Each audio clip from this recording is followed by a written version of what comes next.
Hello everyone, I am the storyteller and I am here to help you today. I know you use this video to fall asleep, so before that, like the video and subscribe to the channel.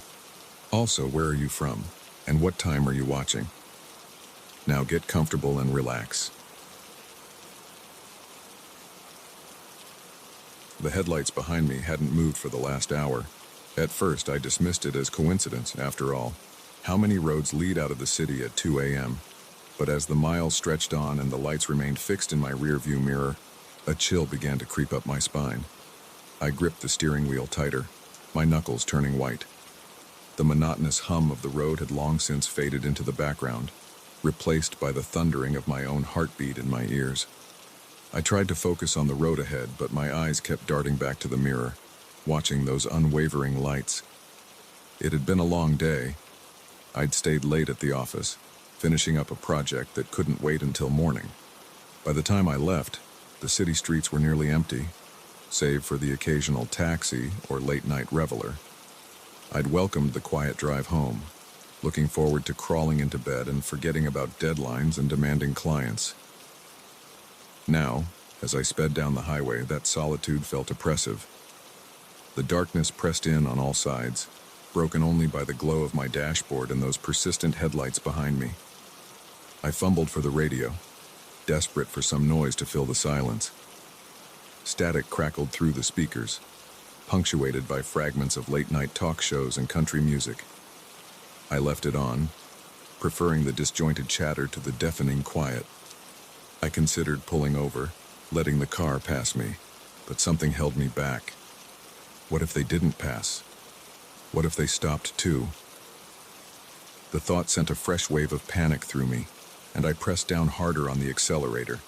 The speedometer crept up, 70, 75, 80 miles per hour. The headlights kept pace effortlessly. My hands were slick with sweat now, slipping on the wheel as I took a curve too fast.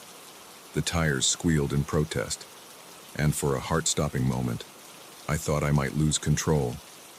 But the car held the road, and I let out a shaky breath. I needed to calm down. I was letting my imagination run wild. There was a perfectly reasonable explanation for this. Maybe they were just heading to the same place I was. Maybe they were as scared of me as I was of them. Maybe. A flash of red and blue in my rearview mirror cut through my rationalizations. My stomach dropped. It wasn't just a car behind me. It was a police car. Relief and embarrassment washed over me in equal measure. Of course it was the police. They'd probably clocked me speeding and were waiting for a safe place to pull me over. I eased my foot off the gas, looking for a good spot to stop.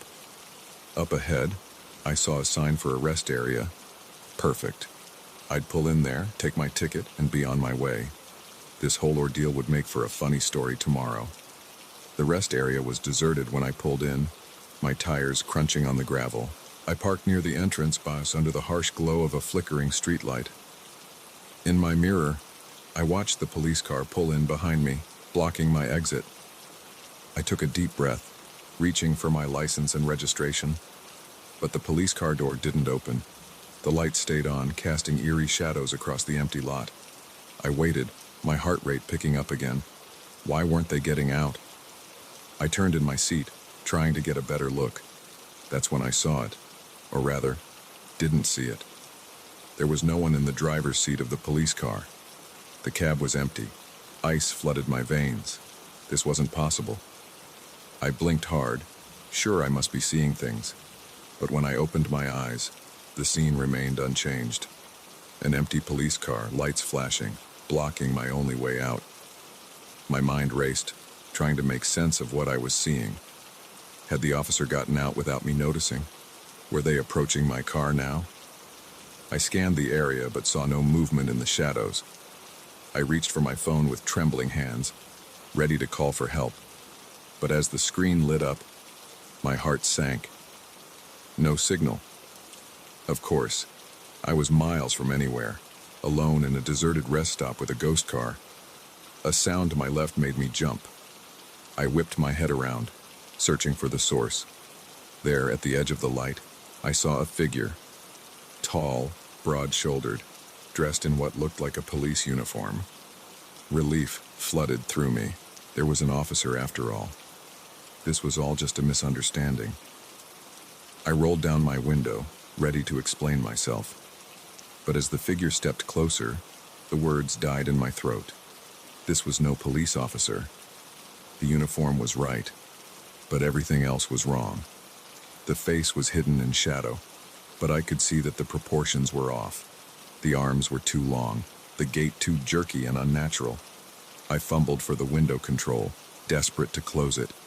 But before I could, a hand shot out, gripping the frame.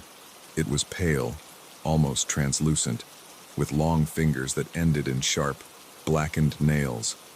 A low, guttural sound emerged from the figure, something between a growl and a laugh. Panic took over. I jammed the key in the ignition, not caring about the consequences. The engine roared to life, and I slammed the car into reverse. The tires spun on the gravel, kicking up stones. The hand on my window tightened, leaving deep scratches in the paint. For a terrifying moment, I thought I was stuck, but then the tires found purchase, and the car shot backward. There was a horrible screech as the creature's hand was torn away from the window. I didn't look to see if I'd hit it. I just kept going, swerving around the empty police car and back onto the highway. I drove like I'd never driven before, pushing my old sedan to its limits. The speedometer needle trembled past 90, past 100. The world outside became a blur of darkness and scattered lights. I kept expecting to see those flashing lights appear behind me again, but the road remained empty. It wasn't until I saw the familiar skyline of the city that I finally began to slow down. My hands were shaking so badly I could barely keep the wheel straight. Sweat had soaked through my shirt, leaving me chilled in the night air. I pulled into the first 24-hour gas station I saw, parking under the bright fluorescent lights. For a long time, I just sat there, engine idling, trying to process what had happened. Had it been real? Or had I dozed off at the wheel, conjuring up a nightmare from my overtired mind? Slowly, I got out of the car. My legs felt weak, barely able to support me. I walked around to the driver's side, dreading what I might find. And there they were. 4 deep gouges in the paint, right where the window met the door. Undeniable proof that something had tried to get in. I sank to the ground, my back against the car, and let out a sound that was half laugh, half sob. A concerned attendant came out to check on me, probably thinking I was drunk or high. I waved him off, not even knowing how to begin explaining what had happened. When I finally felt steady enough to drive again, I headed straight home. I double-checked every lock, closed every curtain, and huddled under my blankets like a child afraid of the dark. Sleep was out of the question. Every time I closed my eyes, I saw that pale hand reaching for me. As the first light of dawn began to filter through my windows, I made a decision. I called in sick to work, packed a bag, and booked a flight to visit my parents. I needed to get away, to be somewhere familiar and safe while I figured out what to do next. But as I drove to the airport, constantly checking my mirrors for any sign of pursuit, I knew one thing for certain. I would never drive alone at night again. The darkness held too many secrets, too many things that defied explanation. And somewhere out there, on a lonely stretch of highway, something was waiting. Waiting for the next unsuspecting driver to come along, unaware of the terror that lurked in the shadows. The experience changed me in ways I'm still trying to understand. I've become hypervigilant, always aware of my surroundings, always looking for potential threats. Friends have noticed, commenting on my newfound paranoia. But how can I explain it to them? How can I make them understand the fear that now lives in my bones, the knowledge that the world is not what we think it is? Sometimes, late at night, I find myself drawn to the window, peering out at the empty street below. And in those moments, I swear I can see a figure in the distance, standing just beyond the reach of the streetlights, waiting, watching, reminding me that no matter how far I run, no matter how safe I think I am, the night will always be there, and with it, The memory of that terrifying drive and the creature that almost caught me.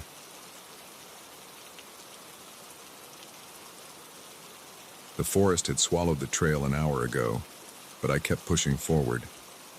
As the sun dipped below the tree line, casting long shadows across the unfamiliar terrain, I realized I was hopelessly lost.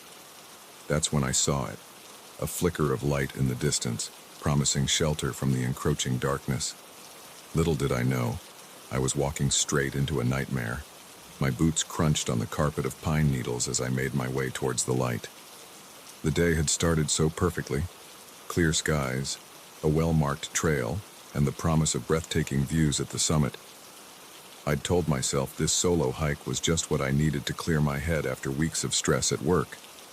Now, as the temperature dropped and the forest grew darker, I cursed my overconfidence. I'd veered off the main path hours ago, lured by what I thought was a shortcut.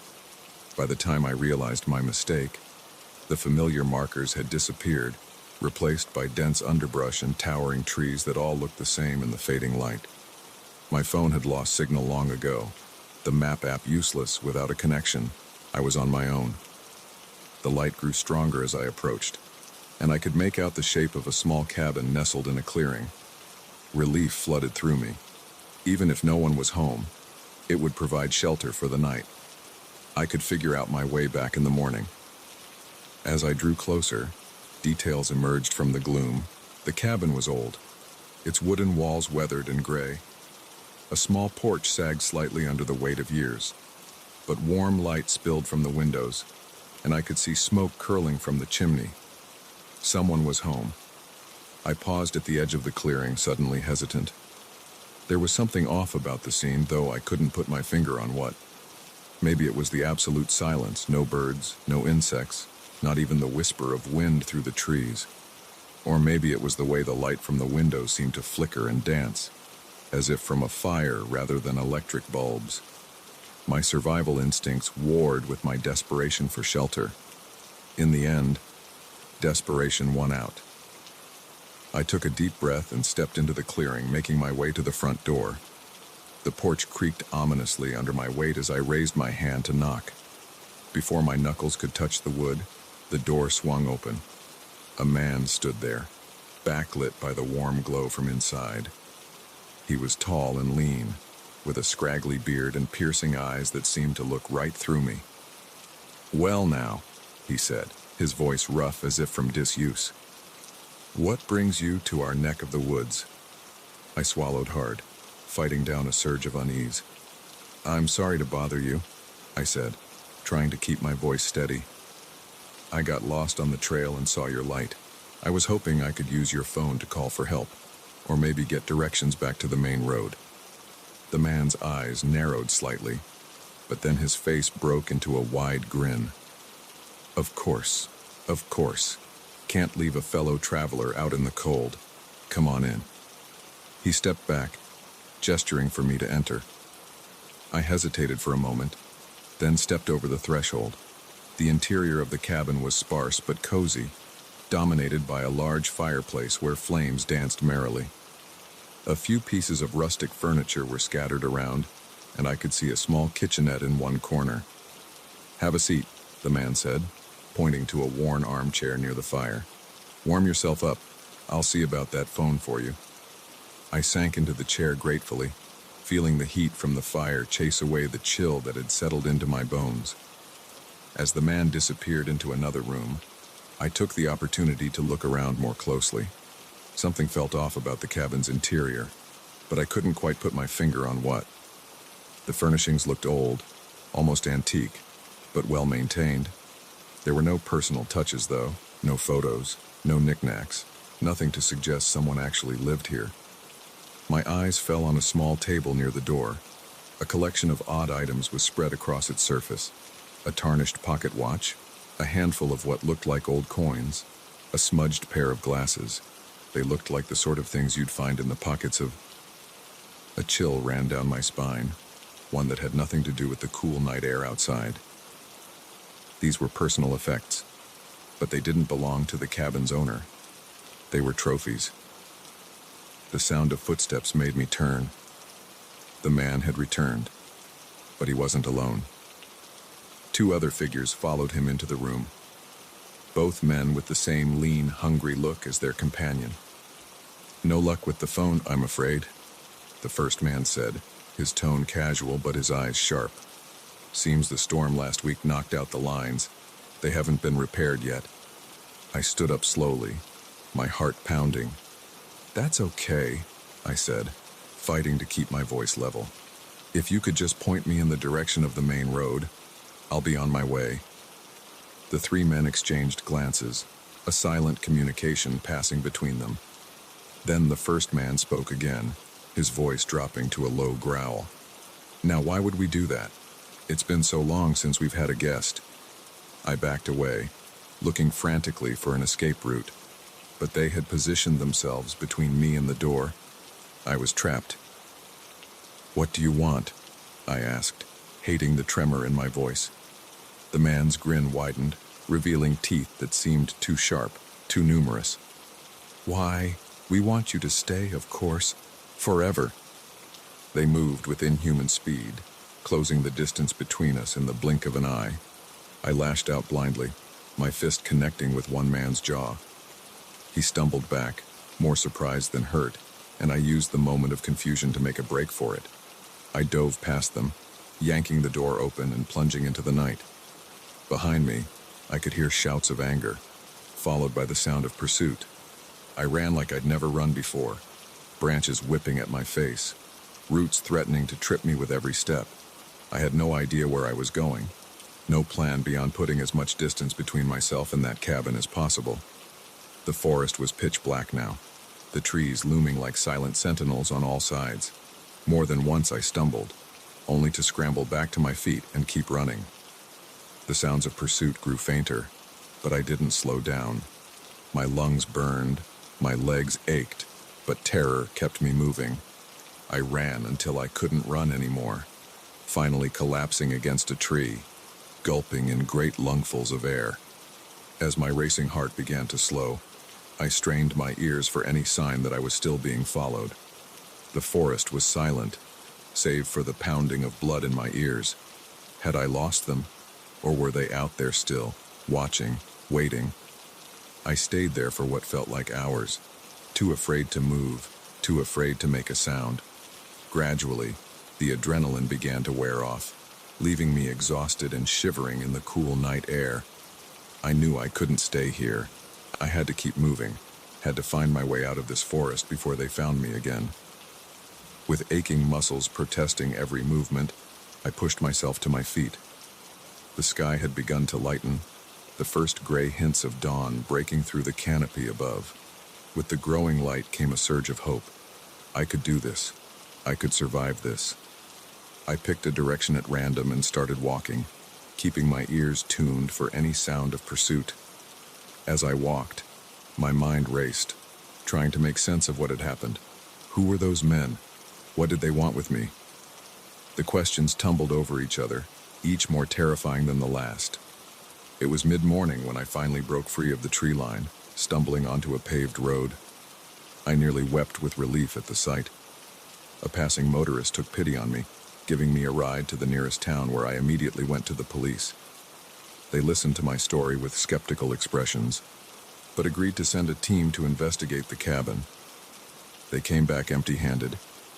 There was no cabin, they said. No clearing. No sign that anyone had lived in that part of the forest for decades. I've tried to put that night behind me, to convince myself it was all a stress-induced hallucination.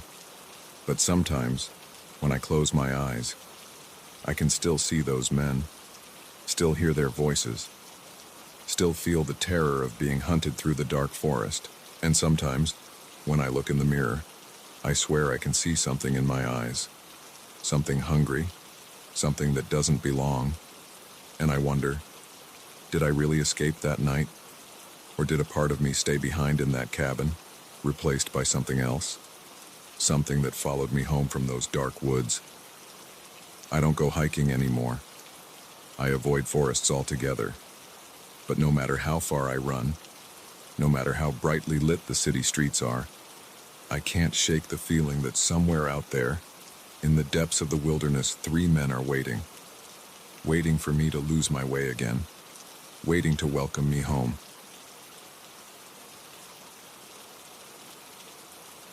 The first thump from upstairs made me pause the movie. The second sent chills down my spine. By the third, I knew something was terribly wrong in this house. I was supposed to be watching the kids, but now I wasn't sure if they were even in their beds anymore. I'd been babysitting for the Millers for about 6 months now. They were good people, always paid on time, and their kids, Emma, 8, and Liam, 6, were generally well behaved. Tonight was supposed to be like any other night. Mr. and Mrs. Miller had gone out for their monthly date night, leaving me in charge until around midnight. The evening had started normally enough.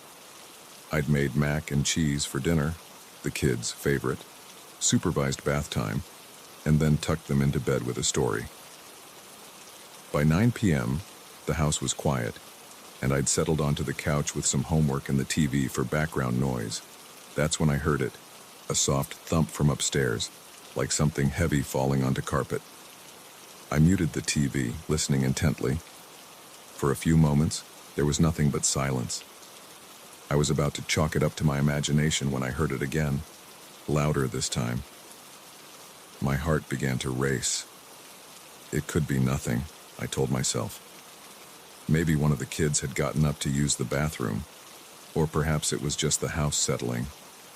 Old houses made weird noises all the time, right? But then came the third thump, followed by what sounded like footsteps. Heavy footsteps, not the light patter of children's feet. I stood up slowly, my textbook falling forgotten to the floor. "Emma? Liam?" I called out, trying to keep my voice steady. "Is everything okay up there?" No response, just more silence. I took a deep breath, steeling myself. I had to check on the kids. It was my job, after all. But as I approached the stairs, every instinct screamed at me to run, to get out of the house and call for help. I ignored the voice of fear and began to climb, each step creaking under my weight. The upstairs hallway was dark, shadows stretching ominously from the nightlight plugged into the wall. I made my way to Emma's room first, pushing the door open slowly. "Emma," I whispered, peering into the darkness. My hand fumbled for the light switch, and I blinked as the room was suddenly illuminated. The bed was empty, covers thrown back as if she'd left in a hurry. My breath caught in my throat as I noticed her favorite stuffed animal, a worn teddy bear she never slept without, lying on the floor. Panic rising, I rushed to Liam's room next door. The scene was the same, an empty bed, rumpled sheets, no sign of the little boy who should have been sleeping soundly. "Emma, Liam," I called out, no longer caring about keeping quiet. "Where are you?" The house remained silent, mocking my growing fear. I checked the bathroom, finding it empty, then the guest room, the closets, even under the beds. Nothing. As I stood in the hallway, trying to figure out what to do next, I heard another noise. This time, it was coming from downstairs. A soft scraping sound, like furniture being moved. My mind raced.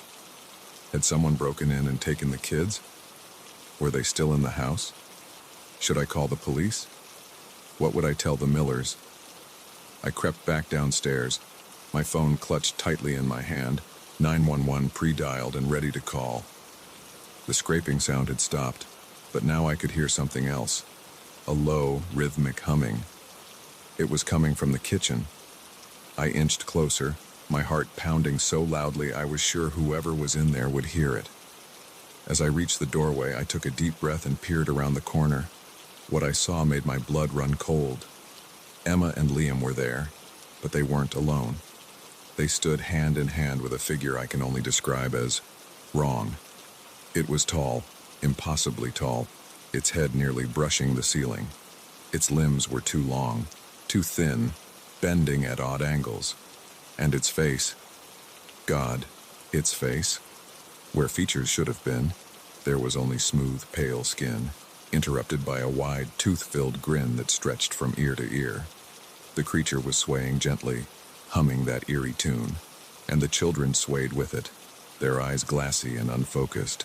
I must have made a sound, a gasp, a whimper, I'm not sure, because suddenly, that featureless face turned towards me. The grin widened, if that was even possible, and it raised one long-fingered hand in a grotesque parody of a wave. I ran. I ran like I'd never run before, out the front door and into the street, screaming for help. Lights came on in neighboring houses, curious and concerned faces appearing in windows. But I couldn't stop, couldn't explain. All I could do was run and scream. I don't remember much of what happened next. I have vague memories of police cars, of trying to explain what I'd seen to skeptical officers, of the Millers rushing home, their faces pale with worry, of the frantic search of the house that turned up nothing, no creature, no sign of a break-in, and most disturbingly, no Emma and Liam. The days that followed were a blur of questioning and accusations.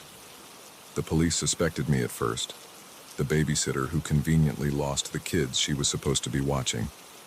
But there was no evidence of foul play, no signs of struggle. It was as if Emma and Liam had simply vanished into thin air. The Millers didn't blame me, at least not openly, but I could see it in their eyes, the unspoken question, how could you let this happen? Weeks turned into months. The search for Emma and Liam continued, but hope dwindled with each passing day. I tried to move on with my life, to forget that terrible night, but the memories haunted me.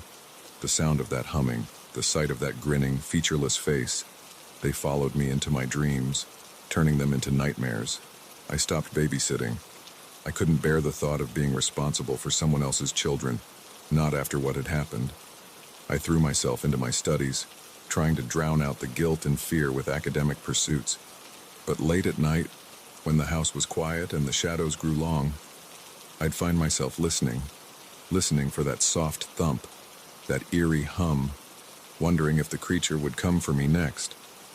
It was almost a year later when it happened. I was home alone, studying for finals, when I heard it, that familiar thump from upstairs. My blood ran cold, memories of that night flooding back. For a long moment, I sat frozen, unable to move. Then, slowly, I stood up. I knew I should run, should call for help, but a part of me needed to know, needed to see. I climbed the stairs, each step feeling like it took an eternity. The upstairs hallway was dark, just like that night. But this time, there was a faint glow coming from under my bedroom door. With a trembling hand, I reached for the doorknob. I hesitated for a moment, then steeled myself and pushed the door open. There, in the center of my room, stood Emma and Liam. They looked exactly as they had a year ago, not a day older. And behind them, its long arms draped over their shoulders, was the creature. It raised its head as I entered, that terrible grin spreading across its featureless face. And then, in a voice that seemed to bypass my ears and speak directly into my mind, it said, "We've been waiting for you. It's time to come home." Emma and Liam turned to me, their eyes still glassy and unfocused. They reached out their hands, inviting me to join them, and despite every instinct screaming at me to run, to fight, to do anything but give in, I felt my feet moving forward. As I took their hands, the creature's grin widened impossibly. The room began to fade away, replaced by swirling darkness. The last thing I remember is the sound of that eerie humming, growing louder and louder until it drowned out everything else. I woke up in my bed the next morning, convinced it had all been a terrible nightmare. But as I got up, I noticed something on my nightstand that made my blood run cold. A small, worn teddy bear, Emma's teddy bear. I don't babysit anymore. I don't sleep with the lights off. And every night I lie awake, listening for that soft thump, that eerie hum, wondering when the creature will return, wondering if, next time, I'll have the strength to resist its call. Because deep down, I know the truth. It's not a matter of if, but when. And when it comes, I'm not sure I'll be able to say no. The first sign of trouble was the too wide smile of the gas station attendant. The second was the way the entire town seemed to go quiet as we drove through. By the time we realized something was terribly wrong, it was already too late to leave. My wife and Sarah and I had been on the road for hours. We were on our way to her sister's wedding, cutting through back roads to avoid highway traffic. It had been Sarah's idea, a chance to see some of the country's hidden gems, she'd said. Now, as our car sputtered and died on the outskirts of a town I couldn't even name, I was beginning to regret agreeing to her plan. "This can't be happening," Sarah groaned, her head thudding against the headrest. "We're going to miss the rehearsal dinner." I tried to start the car again, but the engine just wheezed pathetically. "Let's not panic," I said, trying to sound more confident than I felt. "There's a town just up ahead. We'll get some help and be back on the road in no time." Sarah didn't look convinced, but she nodded. We got out and started pushing the car towards the town. The late afternoon sun beat down on us, and by the time we reached the quiet "Welcome to Millbrook" sign, we were both sweating and irritable. The town itself looked like something out of a Norman Rockwell painting, all quaint storefronts and neatly trimmed lawns. But there was something off about it. The streets were empty, despite it being barely past 5 p.m. The only sound was the crunch of our shoes on the pavement and the distant bark of a dog. We pushed the car to a gas station on the corner of Main Street. A bell jingled as we entered the attached convenience store, and a man behind the counter looked up. His smile was immediate and wide, too wide, stretching his face in a way that made my skin crawl. "Well, hello there, strangers," he said, his voice overly cheerful. "Welcome to Millbrook. What can I do for you folks today?" I explained about our car trouble, and his grin, impossibly, widened further. "Oh, that's no problem at all. Our town mechanic, Old Bill, he can fix anything with an engine. Why don't you folks have a seat and I'll give him a call?" We sat in plastic chairs by the window, watching as the attendant made his call. Outside, I noticed a few people had appeared on the street. They all seemed to be looking our way, their faces bearing the same unsettling smiles as the attendant. "Is it just me?" Sarah whispered. "Or is something weird about this place?" Before I could answer, the attendant was back. "Good news. Bill's on his way. Should be here in about an hour. Why don't you folks take a walk around town while you wait? Millbrook's got some real nice sights." We thanked him and stepped outside, both of us eager to get some fresh air. As we walked down Main Street, more people appeared. They all greeted us enthusiastically, their smiles wide and unwavering. "Welcome to Millbrook," a woman called from her porch. "Hope you folks are enjoying your stay," a man shouted from across the street. It was friendly, sure, but there was an intensity to it that set my nerves on edge, and the smiles, those unchanging, too wide smiles, were starting to make me feel dizzy. We turned a corner and found ourselves in a small park. A group of children were playing on a rusty swing set, their laughter echoing unnaturally in the quiet town. As we passed, they all stopped and turned to us in unison, their faces splitting into those same eerie grins. "Sarah," I said, my voice low, "I think we should head back to the gas station." She nodded, her face pale. We turned around, only to find our path blocked by a group of townspeople. They were all smiling, all staring at us with an intensity that made my heart race. "Now, where are you folks off to in such a hurry?" one of them asked, his voice syrupy sweet. "The fun's just getting started." We backed away, but more people were appearing from all directions, hemming us in. Their smiles never faltered, even as their eyes grew cold and predatory. "What do you want?" I asked, trying to keep the fear out of my voice. "Why? We want you to stay," a woman chirped. "Millbrook's always looking for new residents, and you two look like you'd fit right in." Sarah grabbed my hand, squeezing it tight. I could feel her trembling. "That's very kind," I said, forcing a smile of my own. "But we really need to get going. My sister-in-law's wedding, you see." The crowd's smiles widened, and I swear I heard joints popping from the strain. "Oh, but we insist," the first man said. "Millbrook's the kind of place you never want to leave. Isn't that right, folks?" A chorus of agreement rippled through the crowd, the sound unnaturally in sync.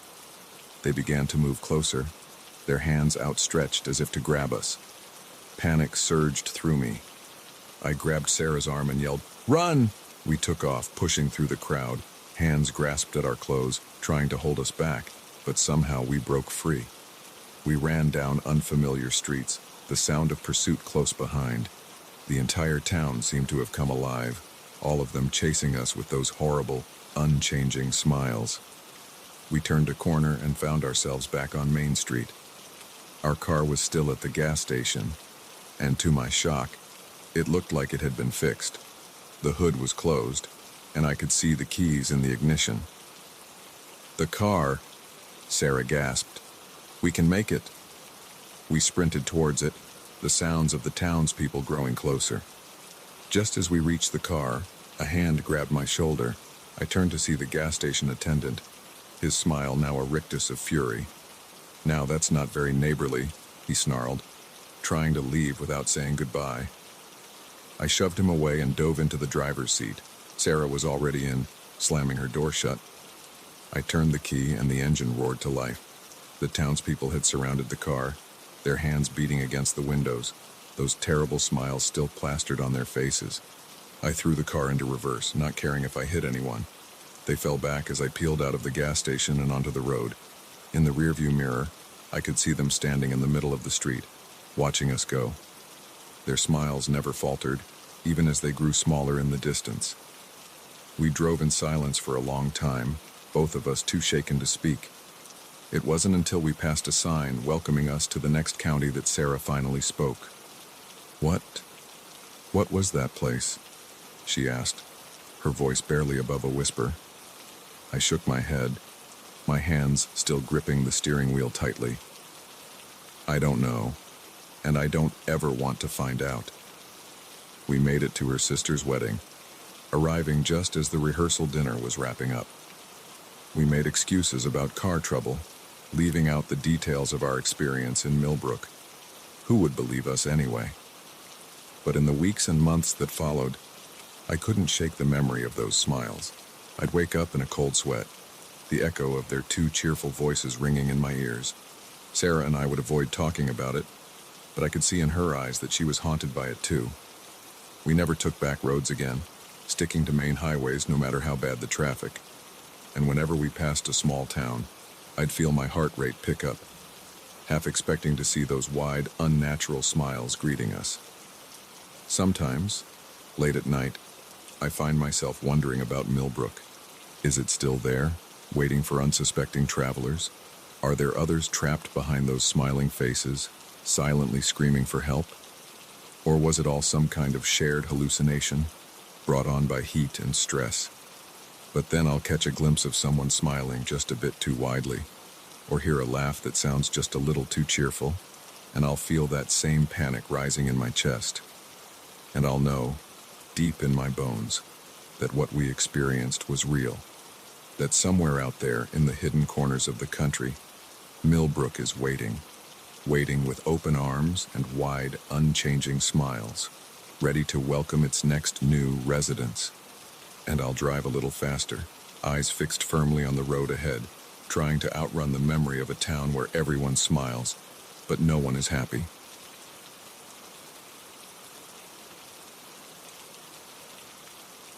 The first time I caught him staring, I brushed it off as coincidence. The second time, I told myself he was just being neighborly.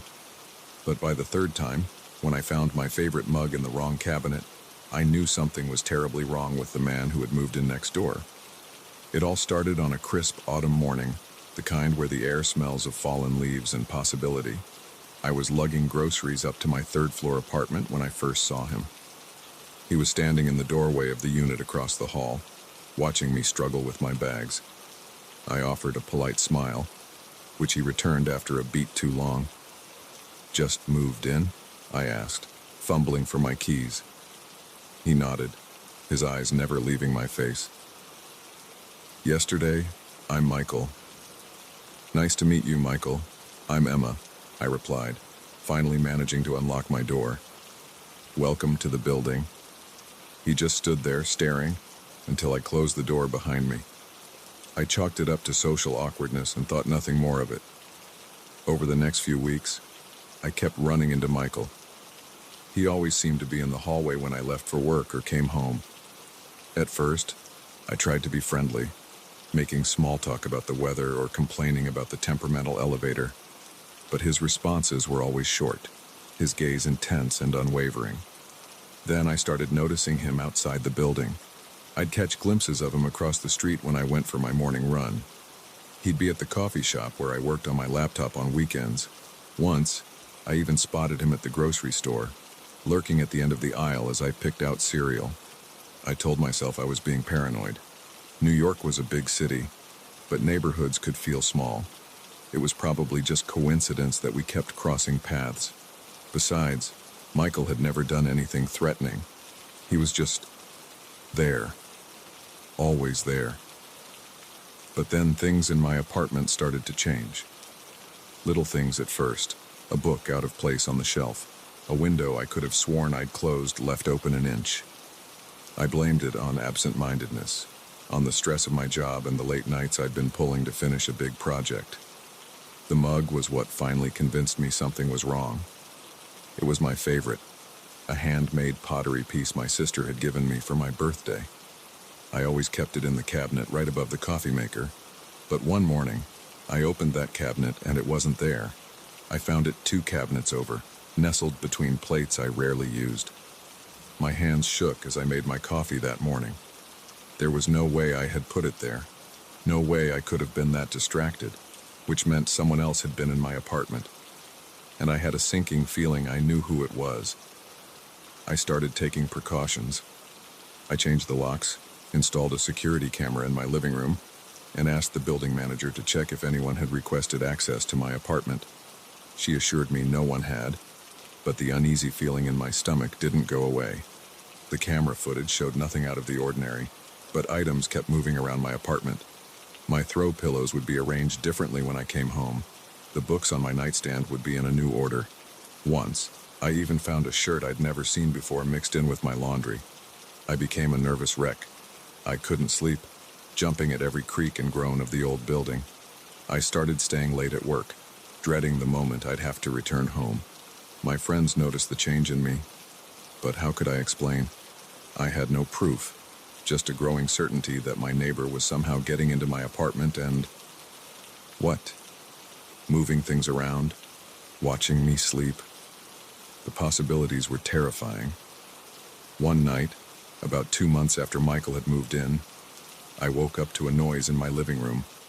My heart leapt into my throat as I lay there, ears straining in the darkness. There it was again, a soft, shuffling sound like someone trying to move quietly across my hardwood floors. I reached for my phone with trembling hands, ready to call 911. But as my fingers touched the screen, a shadow fell across my bedroom doorway. I froze, hardly daring to breathe. To Emma. Michael's voice was soft, almost gentle. I know you're awake. I squeezed my eyes shut, praying this was just a nightmare. But when I opened them again, he was still there, a dark silhouette against the faint light from the living room. How did you get in here? I managed to whisper, my voice shaking. He chuckled, a low sound that sent chills down my spine. I've always been here, Emma. You just didn't notice me before. He took a step into the room, and I scrambled back against my headboard. Stay away from me, I yelled, finally finding my voice. I'm calling the police. No, you're not, he said calmly. And to my horror, I saw my phone in his hand. I didn't want it to be like this, Emma. I wanted you to invite me in willingly, but you're making things so difficult. My mind raced, trying to find a way out of this nightmare. The window was too high to jump, and he was blocking the only door. I was trapped. What do you want from me? I asked, trying to keep him talking while I looked for something, anything I could use as a weapon.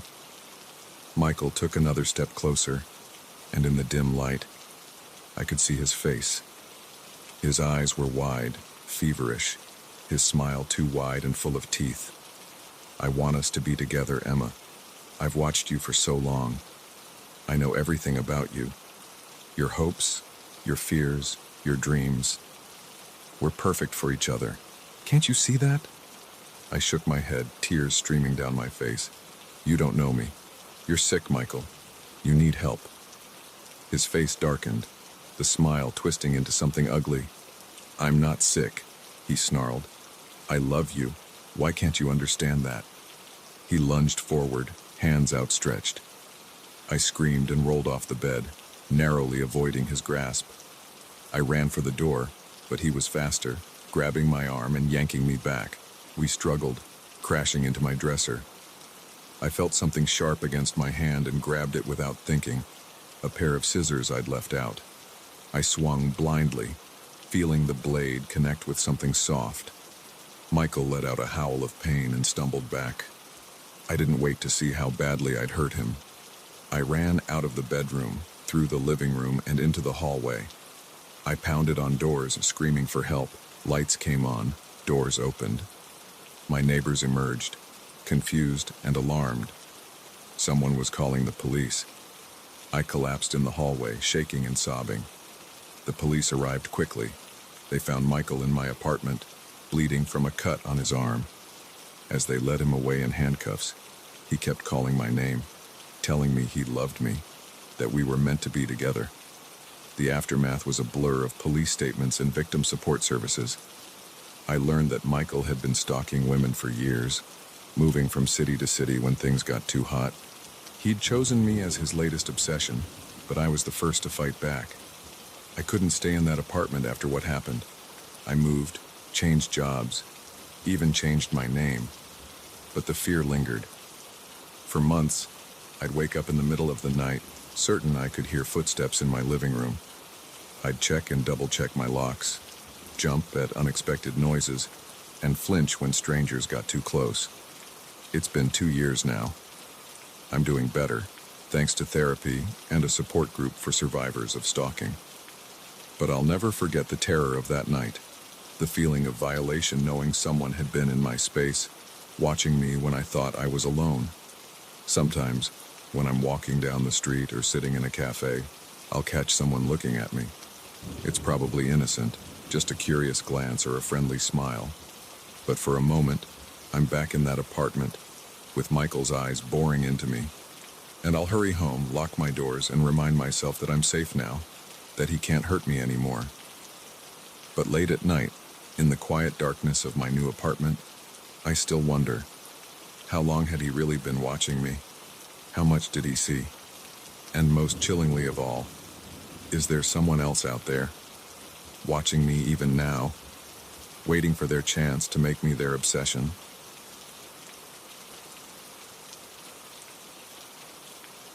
The moment the lights flickered and died, I knew this wasn't going to be an ordinary night shift. In the sudden darkness, surrounded by the hum of servers and the eerie glow of emergency lights, I realized I was no longer alone in the data center. Someone was here who shouldn't be, and they were after something far more valuable than hardware.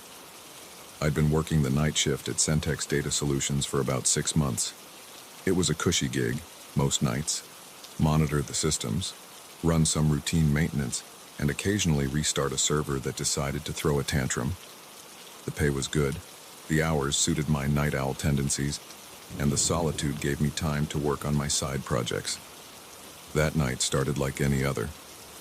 I arrived at 10 p.m., nodded to the day shift guy as he practically ran out the door, and settled in for my 12-hour stint. The first few hours were uneventful. I ran some diagnostics, answered a couple of emails from the overseas team, and was just about to dig into my midnight snack when it happened. The lights flickered once, twice, and then went out completely. For a moment, there was total darkness. Then the red glow of emergency lights kicked in, casting everything in an ominous crimson hue. My first thought was power failure, but that didn't make sense. We had multiple redundancies in place, including a generator that could power the entire building for days. This kind of total blackout shouldn't be possible. I reached for the phone to call my supervisor, but the line was dead. My cell phone showed no signal. It was as if we'd been completely cut off from the outside world. That's when I heard it. A soft thud from somewhere in the server room. My heart rate spiked. I was supposed to be the only one here.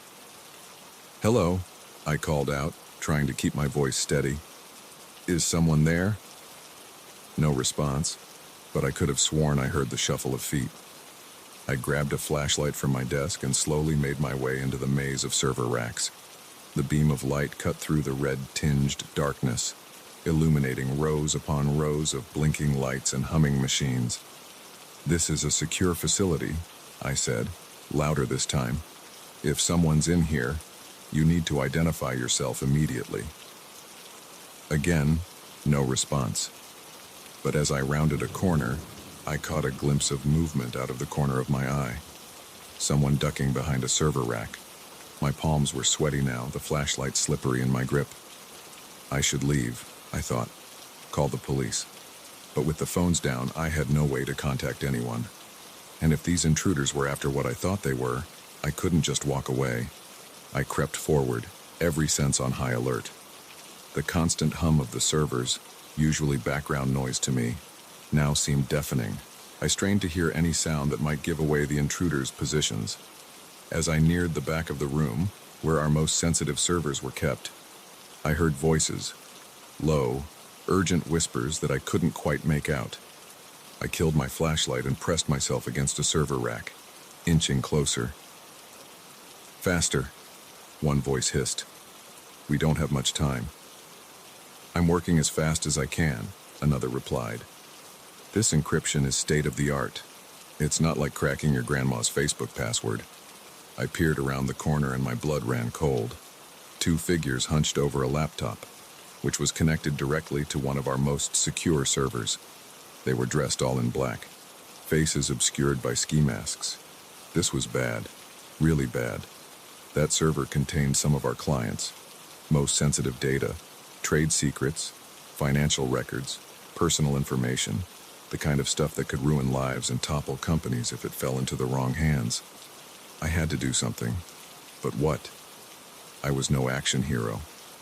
My combat skills were limited to button mashing in video games. But I couldn't just stand by and let this happen. Taking a deep breath, I stepped out from my hiding place. "Step away from the server," I said, trying to sound more confident than I felt. "You're trespassing in a secure facility." The two figures whirled around. For a moment, we all just stared at each other, frozen in shock. Then one of them laughed. Well. Looks like we missed one. What are you gonna do, tech boy? Call the cops?" I swallowed hard. The silent alarm has already been triggered. Police are on their way. It was a bluff, but I hoped they couldn't know that for sure. The two shared a look. "He's lying," the one by the laptop said. "If the alarm had been triggered, we'd know. Our guy on the inside made sure of that." My heart sank. They had someone on the inside. That explained how they'd gotten past our security. "Doesn't matter," the first one said. "We're almost done here anyway." He turned to me, and I saw the glint of a gun in his hand. "As for you, I'm afraid we can't have any witnesses." Time seemed to slow down. I saw his finger tighten on the trigger. In that moment, pure instinct took over. I dove to the side, crashing into a server rack. The gun went off, the sound deafening in the enclosed space. Alarms started blaring. Apparently, gunshots were enough to trigger the system that the hackers thought they'd disabled. Red lights began flashing, adding to the chaos. I scrambled to my feet and ran, darting between the rows of servers. I could hear them behind me, shouting and knocking things over in their pursuit. I needed a plan. I couldn't outrun them forever, and eventually, they'd corner me. Then I remembered. The fire suppression system. It was my last resort, a desperate move that would likely fry millions of dollars worth of equipment. But right now, it was my only chance. I made a sharp turn, heading for the control panel. Bullets pinged off metal around me, spurring me to run faster than I'd ever run before. I reached the panel and slammed my hand down on the emergency release. Immediately, a klaxon began to sound, even louder than the alarms already blaring. "Warning, Fire suppression system activated. You have 30 seconds to evacuate, an automated voice announced. No, I heard one of the hackers yell. We're not done. But it was too late. With a great hiss, the room began to fill with halon gas. The hackers' curses turned to coughs, then to gasps for air. I held my breath and ran for the exit, praying I could make it before the gas overwhelmed me. My lungs were burning, spots dancing in front of my eyes, when I finally burst through the door into the hallway, gulping in great lungfuls of clean air. Behind me, I could hear the hackers stumbling out as well, but they were clearly disoriented. By the time they recovered, the sound of approaching sirens filled the air. The next few hours were a blur of police statements, paramedic checkups, and frantic calls from upper management. The damage to the data center was extensive, but our client's data was safe. The hackers were arrested, and their inside man was soon identified and apprehended as well. As I finally drove home, the sun peeking over the horizon, I was exhausted, but oddly exhilarated. I'd faced real danger and come out on top. I'd protected the data I was responsible for, even at great cost. But as the adrenaline faded, a sobering thought occurred to me. This attack was sophisticated, well planned. It wouldn't be the last. In our increasingly digital world, data was the new gold, and there would always be those willing to go to extreme lengths to get it. I realized then that my job wasn't just about maintaining servers and running updates. I was on the front lines of a new kind of war, one fought with keyboards and code rather than guns and bombs, and I was determined to be ready for the next battle. As I crawled into bed, my mind was already churning with ideas for improving our security. But for now, sleep beckoned. After all, I had another night shift tomorrow, and in this line of work, you never knew what challenges each night might bring.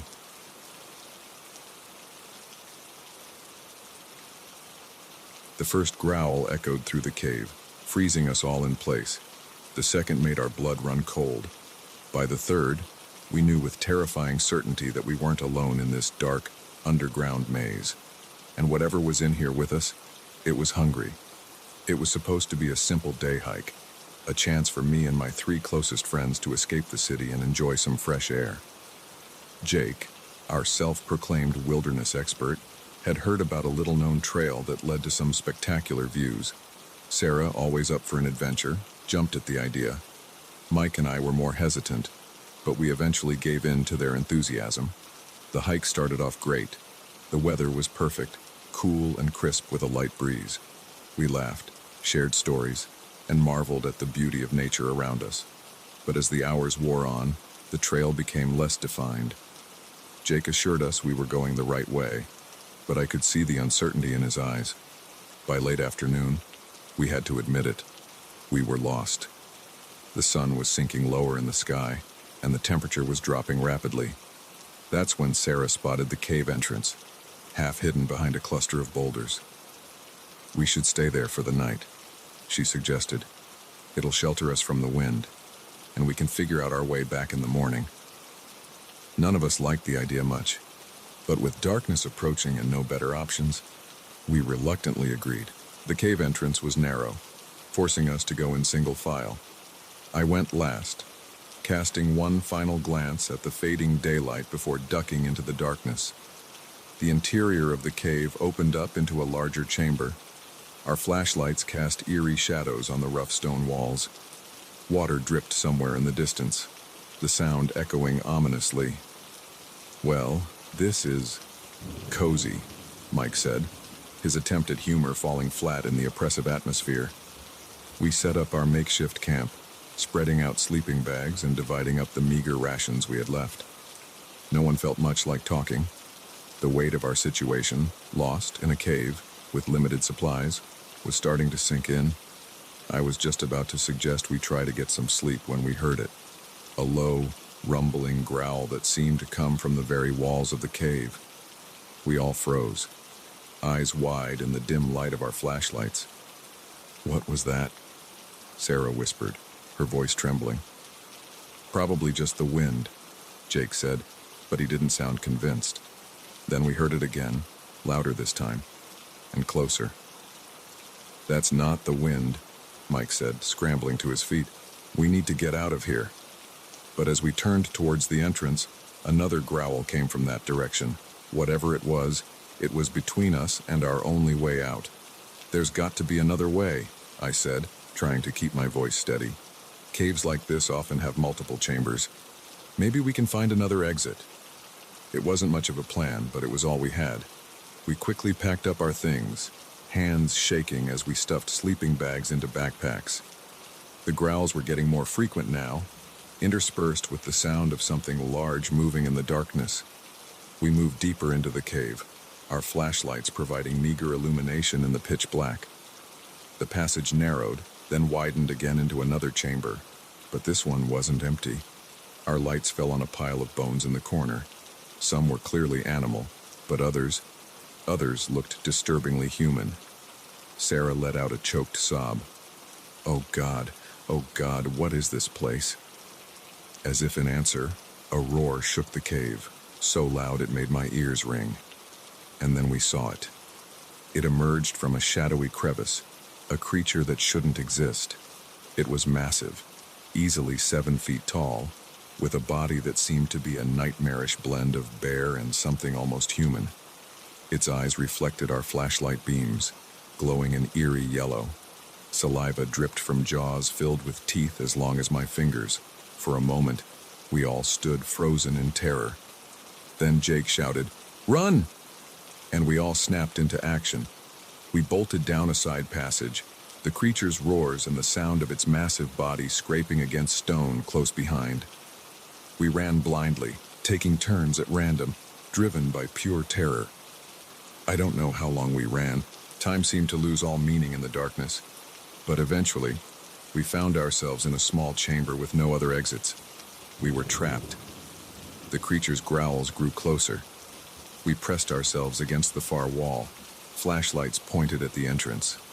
I could feel Sarah trembling beside me, hear Mike's rapid, panicked breathing. "What do we do?" Sarah whimpered. I looked around desperately, searching for anything that might help us. That's when I noticed the strange markings on the wall behind us. They looked ancient, like cave paintings. But there was something off about them. They seemed to shimmer faintly in the light of our flashlights. On impulse, I reached out and touched one. To my shock, my hand passed right through the stone. "Guys," I gasped. "I think I found something." But before I could explain, the creature appeared at the entrance to our chamber. It filled the entire opening, its yellow eyes fixed on us with predatory intensity. "Go!" I shouted, pushing Sarah towards the wall. "Through the markings!" I don't think they understood, but survival instinct took over. One by one, they pressed against the wall and vanished.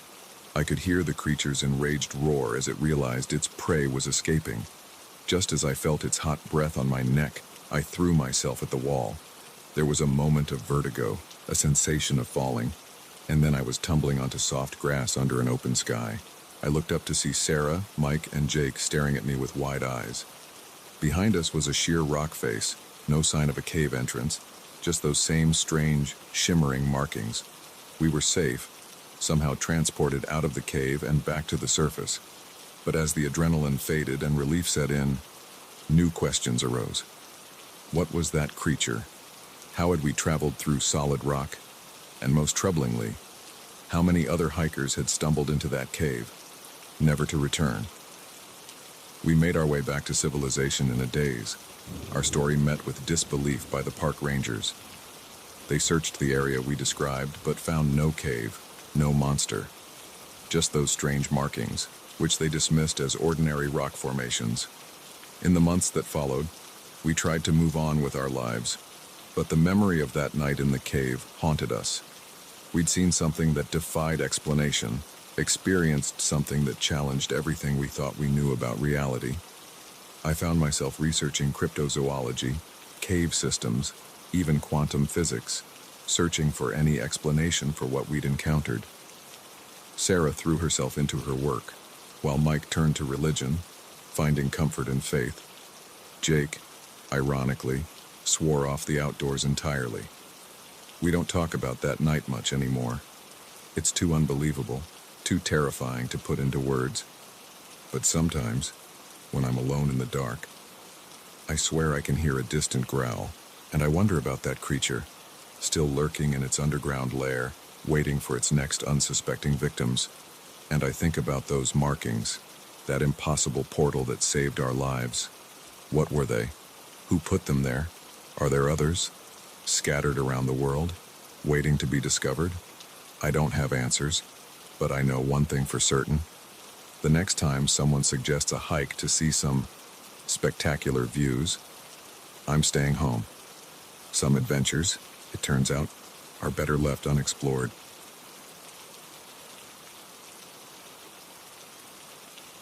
The first crack of the window pane sent my heart racing. The second made me realize this wasn't just the wind.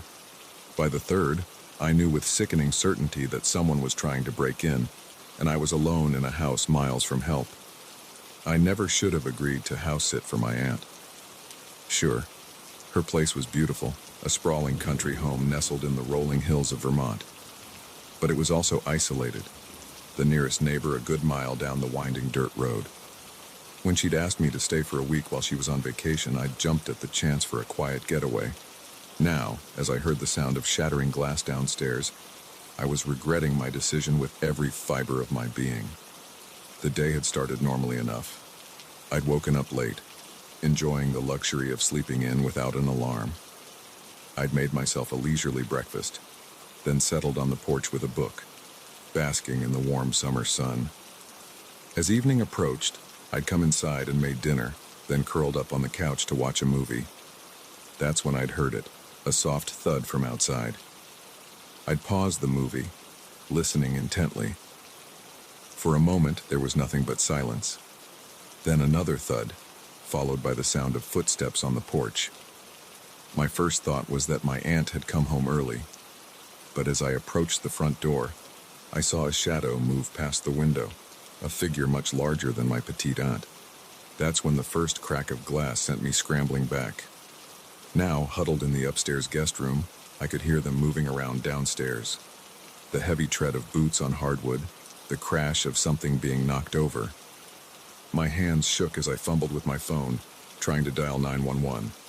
But as the call tried to connect, I remembered my aunt's words from when I'd arrived. Cell service is spotty out here. If you need to make a call, use the landline in the kitchen. The kitchen, where the intruders were now. I bit back a sob of frustration and fear. Think, I told myself. There has to be a way out of this. I looked around the room, searching for anything I could use as a weapon.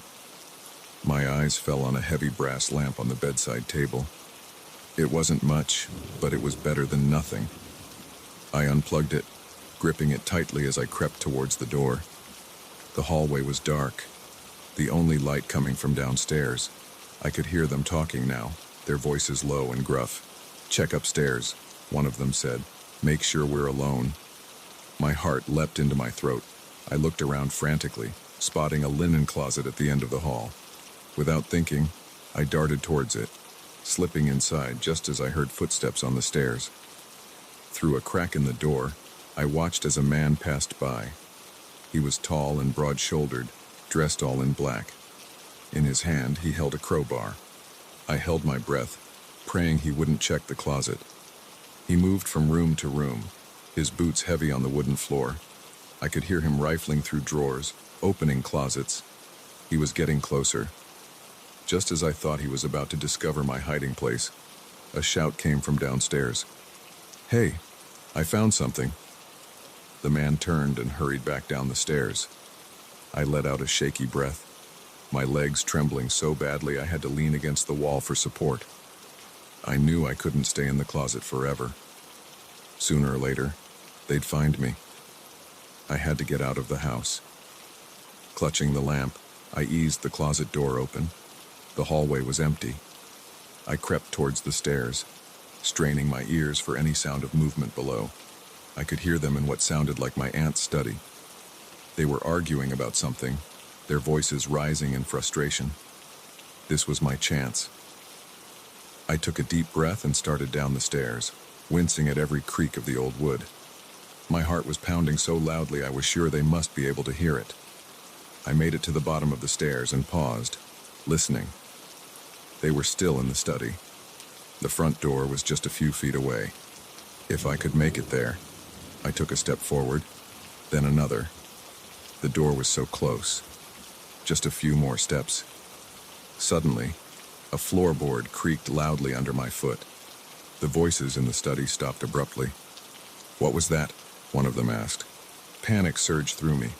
I abandoned all attempts at stealth and ran for the door, yanking it open and bursting out into the cool night air. Behind me, I could hear shouts and the pounding of feet. I ran down the porch steps and across the lawn, heading for the woods that bordered the property. Branches whipped at my face as I plunged into the trees, but I didn't slow down. I could hear them crashing through the underbrush behind me, their angry shouts echoing in the darkness. I ran blindly, with no idea where I was going, driven only by the need to get away. My lungs were burning, my legs aching, but I pushed on. The sound of pursuit seemed to be getting fainter, or was that just my imagination? Just as I thought I might have lost them, my foot caught on a root.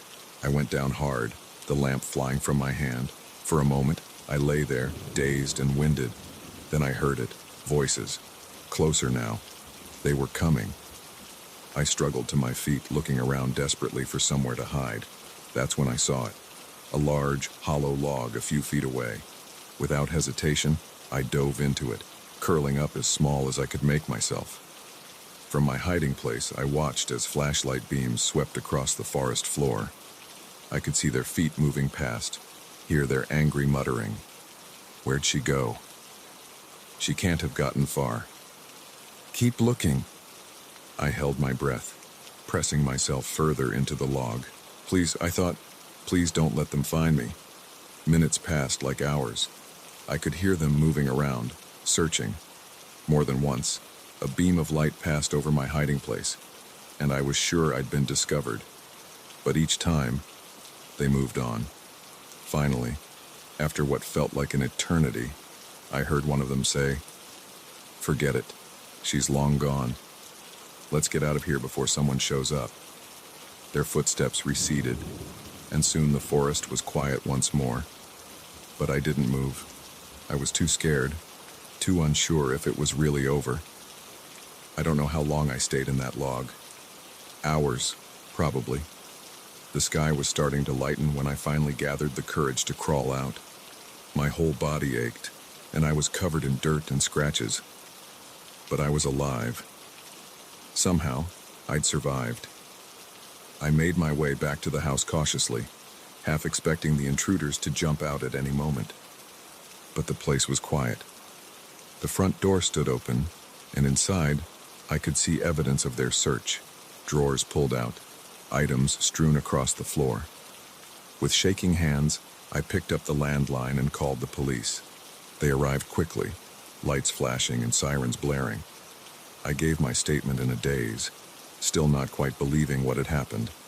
The intruders were never caught. The police said they were probably just burglars, opportunists who'd thought the house was empty. But in my nightmares, I still see them chasing me through those dark woods, their angry shouts echoing in my ears. I didn't stay at my aunt's house after that. I couldn't. The place that had seemed so peaceful now felt tainted, unsafe. I went back to my small apartment in the city, finding comfort in the constant noise and presence of other people. But sometimes, late at night, when the city grows quiet and the shadows seem to lengthen, I find myself thinking about that night, about how close I came to, I don't even know what. And I wonder about those men. Who were they really? What were they looking for? I'll probably never know the answers. But one thing's for certain. I'll never house sit in a remote location again. Some peace and quiet just isn't worth the risk. The moment I saw his thumb jutting out from the side of the desolate highway, I knew I shouldn't stop. But as the lone figure grew larger in my rearview mirror, curiosity overrode my better judgment. Little did I know, this decision would plunge me into a nightmare that would haunt me for years to come. The sun was setting over the vast expanse of the Mojave Desert, painting the sky in hues of orange and purple. I'd been driving for hours, the monotony of the landscape broken only by the occasional tumbleweed or distant mountain range. My eyes were heavy, my back aching from too many hours behind the wheel. I was looking forward to reaching the next town, wherever that might be, and calling it a night. That's when I saw him. A solitary figure on the side of the road, arm outstretched, thumb raised in the universal sign of a hitchhiker. As I got closer, I could make out more details. He was a man, probably in his mid-30s, with a scruffy beard and clothes that had seen better days. A large backpack sat at his feet. Every instinct told me to keep driving. I'd heard all the stories about the dangers of picking up strangers, especially in the middle of nowhere. But something about the man's posture, the slump of his shoulders, made me hesitate. He looked defeated, desperate. Before I could talk myself out of it, I was slowing down, pulling onto the shoulder a few yards ahead of him. I watched in my side mirror as he jogged towards the car, his face breaking into a relieved smile. "Thank you," he said as he opened the passenger door. "I didn't think anyone was going to stop." I nodded, trying to quell the unease in my stomach. "Where are you headed?" "Just as far as you're willing to take me," he replied, settling into the seat. "I'm Jim, by the way." "Alex," I said, pulling back onto the highway. "Nice to meet you, Jim." For the first hour or so, everything seemed fine. Jim was quiet but polite, answering my occasional questions with brief responses. He was from back east, he said, trying to make his way to California for a fresh start. I found myself relaxing, thinking maybe I'd been paranoid earlier. As night fell and the desert grew dark around us, Jim began to get more talkative. He asked about me, where I was from, where I was going. I gave him vague answers, still not entirely comfortable with sharing too much personal information. "You ever wonder what it would be like to just disappear?" Jim asked suddenly, his voice taking on a strange edge. "To leave everything behind and become someone else entirely." I glanced at him, a chill running down my spine despite the warm night air. "Can't say I have," I replied cautiously. Jim chuckled, but there was no humor in it. "I have. A lot. Lately." The conversation lulled after that, an uncomfortable silence filling the car. I found myself gripping the steering wheel tighter, my eyes flicking more frequently to the rearview mirror. The road behind us was empty, stretching into darkness. "Mind if I change the radio station?" Jim asked after a while. "Go ahead," I said, grateful for the break in tension. As he leaned forward to fiddle with the dial, I saw something that made my blood run cold. Tucked into the waistband of his jeans, partially hidden by his shirt, was the unmistakable shape of a gun. My mind raced. What had I gotten myself into? Was he a criminal on the run? Was he planning to rob me, or worse? I tried to keep my voice steady as I spoke. "So, Jim, where exactly in California are you headed?" He turned to me, his eyes narrowing slightly. "I thought I said I didn't have a specific destination." "Right. Sorry," I mumbled, cursing myself for the slip-up. I must have misheard. Jim was watching me now, his earlier friendliness replaced by something harder, more calculating. I could feel sweat beading on my forehead, my heart pounding in my chest. "You seem nervous, Alex," he said, his voice low. "Everything okay?" I nodded, perhaps a bit too enthusiastically. "Yeah, fine. Just tired, I guess. Been driving a long time." "Maybe we should pull over," Jim suggested. "Take a break." "No," I said quickly, then tried to recover. "I mean, I'm okay. There's a town coming up soon, I think. We can stop there." Jim didn't respond, but I could feel his eyes on me. The silence in the car was oppressive, broken only by the hum of the engine and the occasional static from the radio. I was trying to figure out what to do when I saw it. A sign for a rest stop, just a mile ahead. It wasn't ideal, but it was something. Maybe I could find a way to get help, or at least get away from Jim. "I'm going to pull into this rest stop," I announced, trying to sound casual. "Need to use the restroom." Jim nodded slowly. "All right." I pulled into the rest stop, my mind whirling with half-formed plans. There were a few other cars parked there, which gave me a small measure of comfort. As soon as I stopped the car, I unbuckled my seatbelt and reached for the door handle. "Alex," Jim said, his voice stopping me cold. "I wouldn't do that if I were you." I turned to find the gun in his hand, pointed directly at me. My heart felt like it might burst out of my chest. "Jim," I said, my voice shaking, "you don't have to do this, whatever you're running from." "Shut up," he snapped. "Start the car, we're leaving." "Please," I begged. "Just take the car. You don't need me."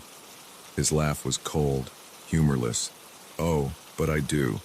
See, you're my insurance policy. As long as I have you, no one's going to look too closely at me. We're just two friends on a road trip, right?" With trembling hands, I started the car. As we pulled out of the rest stop, I saw a family returning to their minivan. I wanted to scream, to honk the horn, to do something to get their attention, but the cold press of the gun against my ribs kept me silent. We drove through the night, Jim directing me onto smaller and smaller roads. I lost track of where we were, each mile taking us further from safety, further from any hope of rescue. As dawn began to break, Jim instructed me to pull onto a dirt road that led into the desert.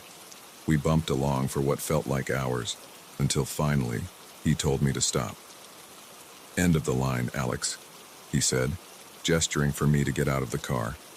On shaky legs, I stepped out into the desert. The sun was rising, casting long shadows across the barren landscape. Jim walked me a short distance from the car, the gun never wavering. "I'm sorry it had to be this way," he said, and for a moment, I thought I saw a flicker of regret in his eyes. "You seem like a good guy. Wrong place, wrong time, I guess." I closed my eyes, waiting for the shot that would end it all. But it never came. Instead, I heard the sound of retreating footsteps, then a car door slamming. I opened my eyes just in time to see my car disappearing in a cloud of dust. Jim was gone, leaving me stranded in the middle of the desert with nothing but the clothes on my back. It took 2 days for someone to find me. 2 days of scorching heat and freezing nights, of thirst and hunger and the very real fear that I would die out there. When a park ranger finally spotted me, I was delirious, sunburned, and on the verge of collapse. The police never found Jim or my car. They told me I was lucky to be alive, that many victims of similar crimes weren't so fortunate. But as I lay in the hospital, trying to make sense of what had happened, I didn't feel lucky. I felt violated, betrayed by my own compassion. It's been years since that night, but I still see Jim's face in my dreams. I still feel the press of that gun against my ribs. And every time I see a hitchhiker on the side of the road, I feel a mixture of fear and guilt as I speed past, windows locked, eyes straight ahead. I learned a hard lesson in the desert that day. Sometimes, the most dangerous predators are the ones that look just like us, the ones that prey on our kindness, our empathy. And sometimes, the choice to help a stranger can lead us down a road from which there's no turning back.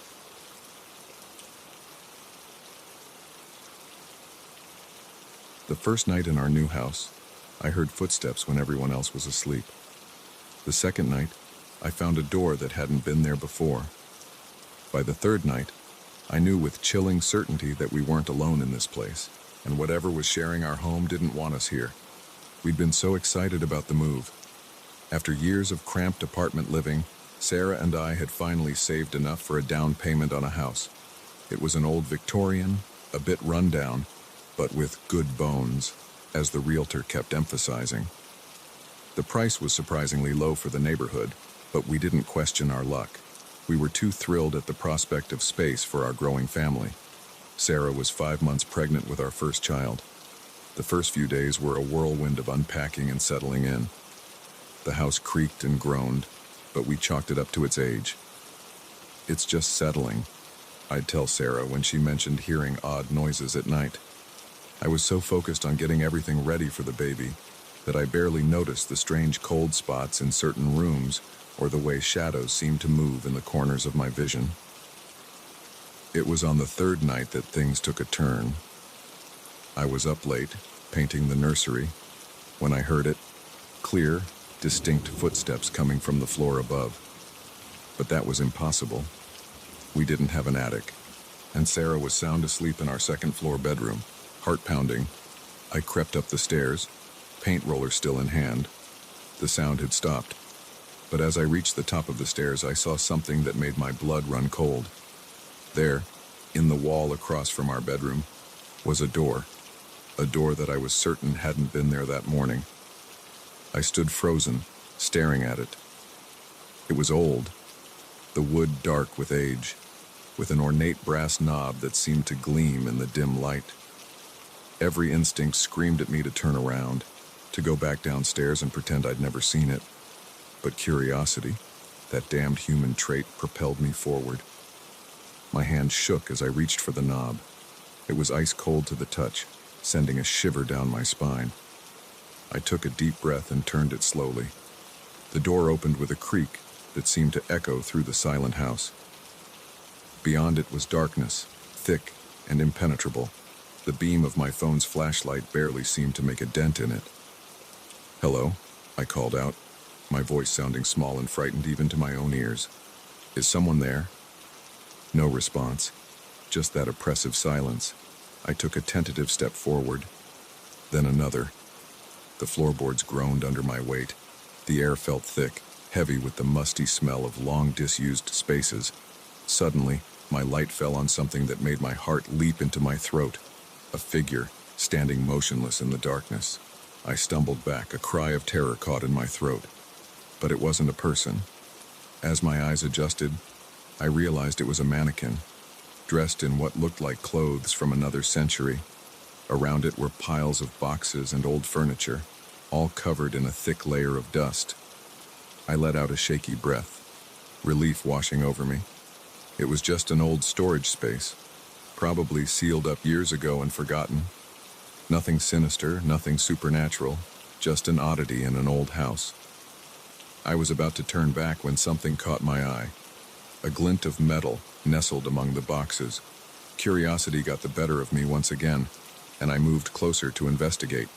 It was a locket, tarnished with age, but still beautiful.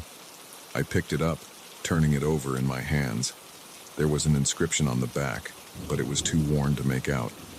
As I fumbled with the clasp, trying to open it, I heard something that made my blood run cold. Footsteps, coming from behind me.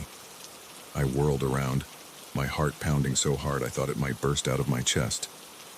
But there was nothing there. Just the open doorway, leading back to the familiar hallway of our home. That should have been my cue to leave, to slam that door shut and never look back. But I didn't. Instead, I pocketed the locket and continued exploring. The room was larger than I'd initially thought, stretching back into shadows my light couldn't penetrate. I moved deeper, past more mannequins and piles of antique furniture. The further I went, the colder it got, until I could see my breath misting in front of me. That's when I heard it, a whisper, so faint I almost missed it. "Get out." I spun around, my flashlight beam dancing wildly across the room. "Who's there?" I demanded, trying to keep the fear out of my voice. "Get out." The whisper had become a roar, seeming to come from everywhere at once. I ran like I'd never run before, back through the maze of forgotten things, towards the door. But it wasn't there. Where the door had been was now just more wall, more darkness. Panic seized me. I pounded on the walls, screaming for help. But my cries seemed swallowed by the oppressive silence of the room. Just as despair was about to overwhelm me, my hand brushed against something. The doorknob. With a sob of relief, I turned it and burst through, slamming the door behind me. I stood there in the hallway, gasping for breath, my heart racing. Had that really happened? Or had I fallen asleep while painting and had some kind of vivid nightmare? But the weight of the locket in my pocket told me it had been real. All too real. I stumbled back to the bedroom, my mind reeling. Should I wake Sarah? Tell her what had happened? But how could I explain something I barely understood myself? In the end, exhaustion won out. I crawled into bed, telling myself I'd figure it out in the morning. But when morning came, the door was gone. The wall was smooth, unbroken, as if the events of the night had been nothing but a dream. Even the locket had vanished from my pocket. I tried to convince myself that's all it had been. A dream. A hallucination brought on by stress and paint fumes. But deep down, I knew the truth. Something was in our house. Something that didn't want us here. Over the next few weeks, strange occurrences became our new normal. Items would move on their own. Doors would slam shut without warning. And always, there were the footsteps at night. Sarah noticed too. I'd catch her staring at the walls sometimes, a look of confusion and fear on her face. But we didn't talk about it. It was as if speaking about the strange events would make them more real, more dangerous. Then came the night I woke to find Sarah's side of the bed empty. Panic gripped me as I searched the house, calling her name. I was about to call the police when I heard it. Her voice, muffled but unmistakable, coming from behind that damned door that had reappeared in the hallway. I didn't hesitate this time. I flung the door open and plunged into the darkness beyond. "Sarah!" I yelled, my voice echoing in the cavernous space. John, help me!" Her voice sounded distant, frightened. I ran towards the sound, barely aware of my surroundings. Objects loomed out of the darkness, more mannequins, old furniture, things I couldn't even identify. But none of that mattered. All that mattered was finding Sarah. I found her in what looked like an old nursery, surrounded by creepy antique dolls and a rusted crib. She was curled up in a rocking chair, her hands protectively over her swollen belly. "Sarah," I breathed, relief washing over me. "What happened? How did you get here?" She looked up at me, her eyes wide with fear. I don't know. I woke up and I was just here." "John, what is this place? What's happening to us?" Before I could answer, a cold wind swept through the room. The dolls' heads turned, their glassy eyes fixing on us. And then we heard it, that voice again, no longer a whisper but a bone-chilling shriek. "This is our home." We ran, hand in hand. We fled through the twisting, impossible space of that hidden room. Behind us, we could hear things moving, pursuing. The air was filled with whispers and screams, the sound of 100 years of trapped souls. Somehow, we made it back to the door. We burst through it and I slammed it shut, leaning against it as if my weight alone could keep the horrors at bay. We didn't stay another night in that house. We packed what we could and left, abandoning most of our possessions and any hope of recovering our down payment. Some things are more important than money. We later learned the history of the house, the tragic deaths, the disappearances, the string of owners who fled in the night. We were lucky, the local historian told us. Lucky to have escaped. But sometimes, late at night, I still hear those footsteps, still feel the cold touch of that locket in my pocket. And I wonder about the souls trapped in that hidden room, and I pray that they stay there, locked away in that house where reality bends and nightmares come to life. Because I know the truth now. Some houses are never truly empty, and some doors, once opened, can never really be closed again.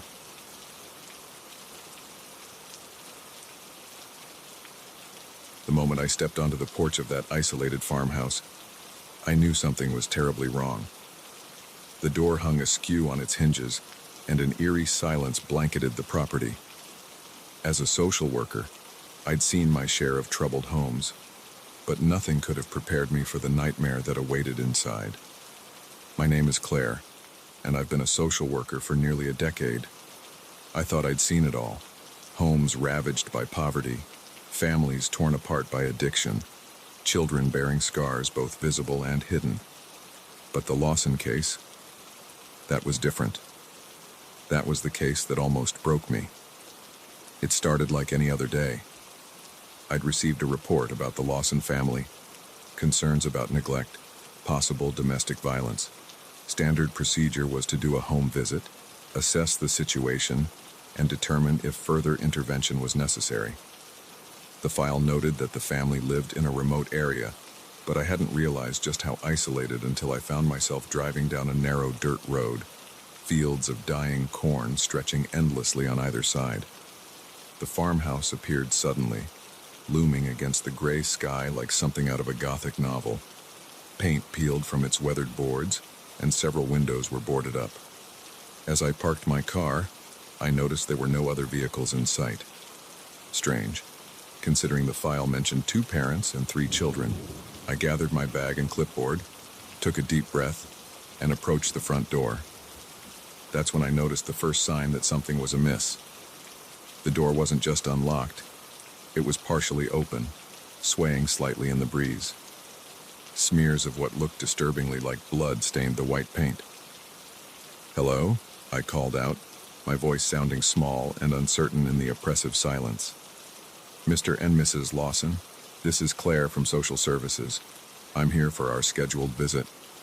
No response, not even the sound of movement from within the house. Just that unnerving silence. Every instinct told me to turn back, to call the police and let them handle whatever was going on here. But I couldn't shake the thought of those 3 children mentioned in the file. What if they were in there, hurt or scared? I had a duty to make sure they were safe. Steeling myself, I pushed the door open wider and stepped inside. The interior was dark, the air thick with the musty smell of neglect and something else, something coppery and sickening that made my stomach turn. "Hello," I called again, fumbling for the light switch. It clicked, but nothing happened. The power was out. I pulled out my phone, using its flashlight to illuminate the room. What I saw made my blood run cold. The living room was a scene of chaos, furniture overturned, picture frames shattered on the floor. And there, on the faded floral wallpaper, were more of those dark, rust-colored smears. My heart pounding, I moved deeper into the house. The kitchen was equally disturbed, drawers pulled out and their contents scattered across the linoleum. A half-eaten meal sat on the table, covered in a fine layer of mold. Whatever had happened here, it hadn't been recent. As I turned to check the rest of the house, something caught my eye. A child's drawing was pinned to the refrigerator, held in place by a magnet shaped like a smiling sun. The crayon sketch showed a house, this house, with 5 stick figures standing in front. But 3 of the figures had been violently scribbled out with black crayon, leaving only 2 standing. A chill ran down my spine. What had happened to this family? I made my way upstairs, each step creaking ominously under my weight. The upper floor was a long hallway with several doors leading off it. The first room I checked appeared to be the master bedroom. The bed was unmade, clothes strewn about as if someone had left in a hurry, but it was the message scrawled on the mirror in what looked horribly like lipstick that made my breath catch. "They're coming for us." The next room was clearly a child's, pink wallpaper, stuffed animals piled on the bed. But here too, signs of violence marred the innocent space. Deep gouges scored the walls, and a family photo on the nightstand had been smashed, glass shards glittering in the beam of my flashlight. As I backed out of the room, a sound from downstairs made me freeze. Footsteps, slow and deliberate, moving across the kitchen floor. My heart leapt into my throat. I wasn't alone in the house. I tried to calm my breathing, to think rationally. It could be one of the Lawsons, returned home to find a stranger in their house. But deep down, I knew that wasn't the case. Whatever was down there, it wasn't the family I'd come to check on. I crept towards the stairs, straining my ears for any further sound. The footsteps had stopped, but now I could hear something else. A low, guttural sound, almost like an animal growling. I reached the top of the stairs and peered down into the darkness below. For a moment, I saw nothing, Then, a shape moved in the shadows at the bottom of the staircase. A figure, hunched and misshapen, its movements jerky and unnatural. Terror seized me. This was no person, no animal I'd ever seen. It was something else entirely, something that shouldn't exist in our world. I must have made a sound, a gasp, a whimper, I'm not sure. But suddenly, the thing's head snapped up, and I found myself staring into eyes that glowed an unnatural, sickly yellow in the darkness. I ran. I ran like I'd never run before, down the hallway towards what I prayed was another staircase, another way out. Behind me, I could hear it coming, its movements faster now, accompanied by a high-pitched keening that made my skin crawl. I found the back stairs and practically flew down them, my feet barely touching the steps. I burst out the back door into the fading daylight, not daring to look back as I sprinted towards my car. I fumbled with my keys, my hands shaking so badly I could barely get them into the ignition. As the engine roared to life, I caught a glimpse of movement in my rearview mirror, something emerging from the house, its form seeming to shift and change as it moved. I peeled out of the driveway, gravel spraying behind me as I accelerated down the dirt road. I didn't slow down until I hit the main highway, my heart still pounding in my chest. When I finally felt safe enough to pull over, I called the police with trembling hands. I told them about the signs of struggle, the disturbing messages, the feeling that something terrible had happened in that house. But I couldn't bring myself to mention what I'd seen inside. Who would believe me? The police investigation turned up nothing. No bodies, no evidence of foul play. The Lawson family had simply vanished, leaving behind a house full of unanswered questions. The case went cold, filed away as just another mysterious disappearance. But I knew the truth. I knew that something inhuman had been in that house, something that had likely been responsible for whatever fate had befallen the Lawsons.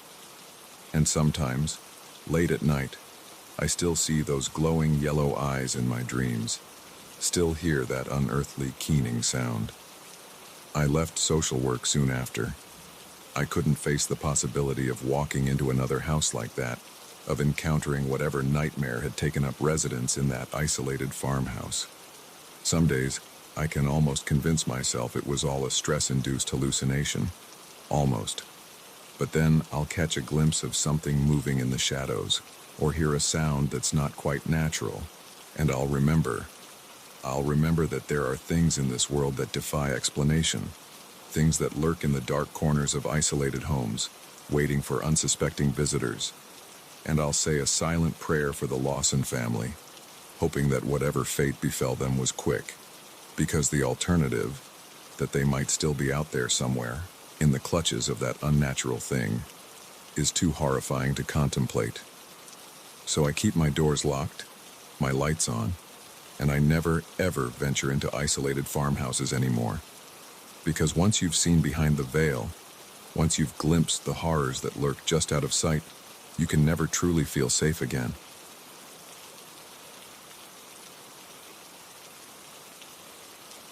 The first splash of red caught my eye, a stark contrast against the dull green of the forest floor. The second made my heart race, a sinking feeling in my gut. By the third, I knew we had stumbled upon something we were never meant to see, and the distant sound of engines told me we weren't alone anymore. It was supposed to be a relaxing weekend camping trip, just me and my 3 best friends, Mike, Sarah, and Tom. We'd been planning it for months, eager to escape the hustle and bustle of city life and reconnect with nature. The spot we'd chosen was deep in the national forest, far off the beaten path. No cell signal, no worries, Mike had said with a grin as we set off down the narrow, winding trail. The hike-in was grueling, but the payoff seemed worth it. We found a beautiful clearing next to a babbling stream, the perfect spot to set up camp. As we pitched our tents and gathered firewood, the stress of our daily lives seemed to melt away. That night, we sat around the campfire, sharing stories and roasting marshmallows, the stars twinkling brightly overhead. It was early the next morning when things took a turn. Tom and I had volunteered to fetch more water from the stream while Mike and Sarah prepared breakfast. We were about a quarter mile from camp when I saw it, a splash of red on a fallen log. "Hey, Tom," I called out, pointing. "What do you think that is?" He squinted, then shrugged. "I'm probably just some berries or something. Come on, let's fill these jugs and get back. I'm starving." But as we moved closer to the stream, we saw more splashes of red, too many to be berries, too dark. My stomach churned as I realized what it probably was. "Tom," I said, my voice barely above a whisper, "I think that's blood." His eyes widened, and I saw the same fear I felt reflected in them. Maybe an animal got hurt," he suggested, but he didn't sound convinced. We should have turned back then. Should have grabbed Mike and Sarah and hightailed it out of there. But curiosity, that damned human trait, got the better of us. We moved forward, following the trail of blood. The scene we stumbled upon will haunt me for the rest of my days. In a small clearing, partially hidden by dense underbrush, lay a body, or what was left of one. It was a man, or had been. His chest was a mangled mess, his face frozen in a rictus of terror. But it was the symbol carved into his forehead that made my blood run cold, a crude pentagram, still oozing blood. Tom retched beside me, and I wasn't far behind. This was no animal attack, this was something much, much worse. "We need to get out of here," I managed to gasp between dry heaves. "We need to call the police." Tom nodded frantically, his face pale. We turned to run back to camp, but froze as we heard a sound that didn't belong in these woods. The distant rumble of engines. "Oh God," Tom whispered. "What if they're coming back?" The smart thing would have been to hide, to wait until whoever it was had passed. But panic had taken hold, and all we could think about was getting back to Mike and Sarah, getting as far away from this nightmare as possible. We ran, branches whipping at our faces, roots threatening to trip us with every step. The sound of engines grew louder, and now we could hear voices too, gruff, angry voices that sent chills down my spine. We burst into our campsite, startling Mike and Sarah, who were sitting by the remains of last night's fire. "Pack up," I gasped. "We need to leave, now." "What? Why? What's going on?" Sarah asked, her eyes wide with confusion and fear. "No time to explain," Tom cut in, already starting to dismantle his tent. "There are people coming, bad people. We need to go." To their credit, Mike and Sarah didn't argue. They must have seen the terror in our eyes, heard the urgency in our voices. We packed in record time, leaving behind anything non-essential. Just as we were about to head out, the voices became clearer. They were close. Too close. "Split up," Mike whispered. "Sarah, you go with Tom. Head east. I'll go with Alex. We'll head west. Meet back at the car if you can.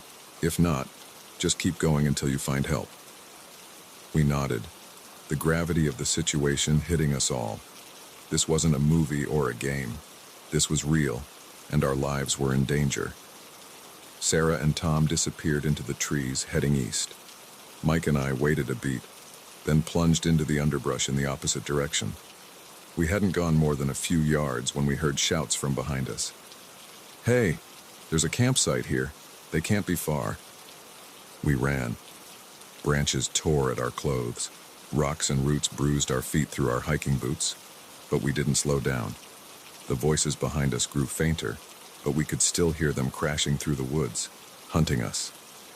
After what felt like hours but was probably only minutes, we paused, gasping for breath. The forest was quiet now, save for our ragged breathing and the pounding of blood in my ears. "Do you think we lost them?" I whispered. Mike shook his head. "I don't know, but we can't stay here. We need to keep moving." We pressed on, trying to be quieter now, constantly looking over our shoulders. The sun climbed higher in the sky, filtering through the canopy above. Under different circumstances, it might have been beautiful. Now, it felt oppressive, the heat and humidity sapping our strength. We were just starting to hope that maybe, just maybe, we'd gotten away when we heard it. A scream, high-pitched and terrified. Sarah's scream. Mike's face went pale. "No," he breathed. "Oh God, no."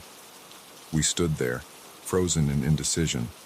Every instinct screamed at us to run towards the sound, to help our friends. But we knew that would be suicide. Whatever had happened to Sarah and Tom, the same fate awaited us if we went back. With heavy hearts, we pushed on. The scream had come from behind us, which meant we were still heading in the right direction. If we could just reach the car. But it seemed the universe had other plans. As we crested a small hill, we found ourselves face to face with two men. They were dressed in dark clothes, their faces obscured by ski masks, and they were armed. Well, one of them said, his voice muffled by the mask. "Looks like we found the stragglers."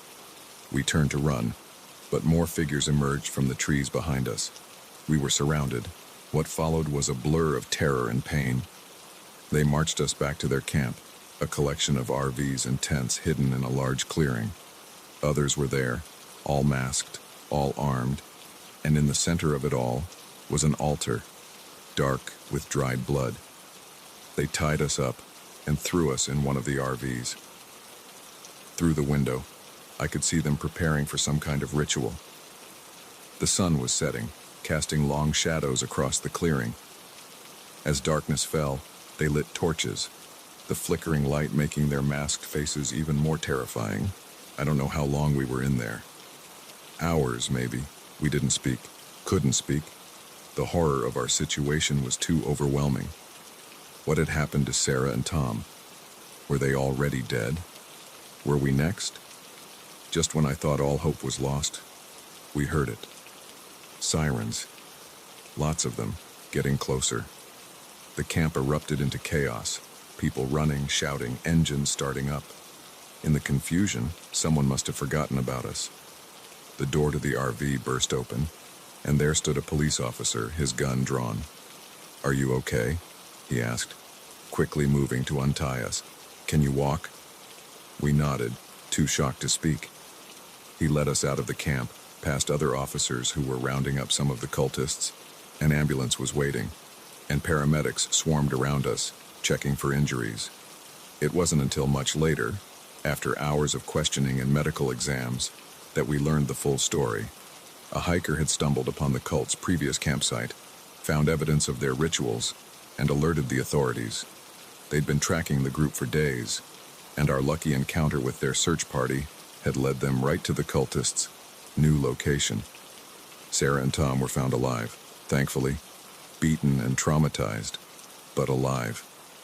The body we'd found, that hadn't been their first victim. And if the police hadn't arrived when they did, it wouldn't have been their last. Years have passed since that day, but the memories still haunt me. I don't go camping anymore. Can't stand to be in the woods, because now I know that sometimes the most dangerous predators aren't the ones with claws and fangs. Sometimes they're the ones who look just like us, hiding behind masks, waiting in the shadows to prey on the unsuspecting. And in the dark of night, when the wind rustles through the trees outside my window, I still hear those engines, those angry voices. I still feel the terror of being hunted, and I wonder, with a shudder, what might have happened if those sirens hadn't come when they did.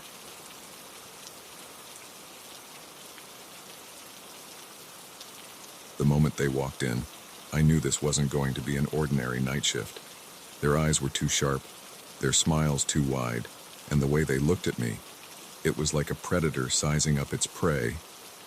Little did I know, my quiet night at the 24-hour diner was about to turn into a nightmare that would haunt me for years to come. My name's Alice, and I've been working the graveyard shift at Mel's Diner for about 6 months now. It's not a glamorous job, but it pays the bills and suits my night owl tendencies. Most nights are pretty quiet, a few truckers stopping for coffee, maybe some college kids grabbing a late-night snack. Nothing I can't handle. That night started like any other. I'd just finished wiping down the counter when the bell above the door chimed. I looked up, plastering on my best customer service smile, but it froze on my face when I saw them. There were 5 of them, all men, dressed in dark clothes that seemed a bit too nice for our little diner. They swaggered in like they owned the place, talking and laughing loudly. The few other customers, an elderly couple and a lone trucker, glanced up nervously before quickly looking away. "Evening, gentlemen," I said, trying to keep my voice steady.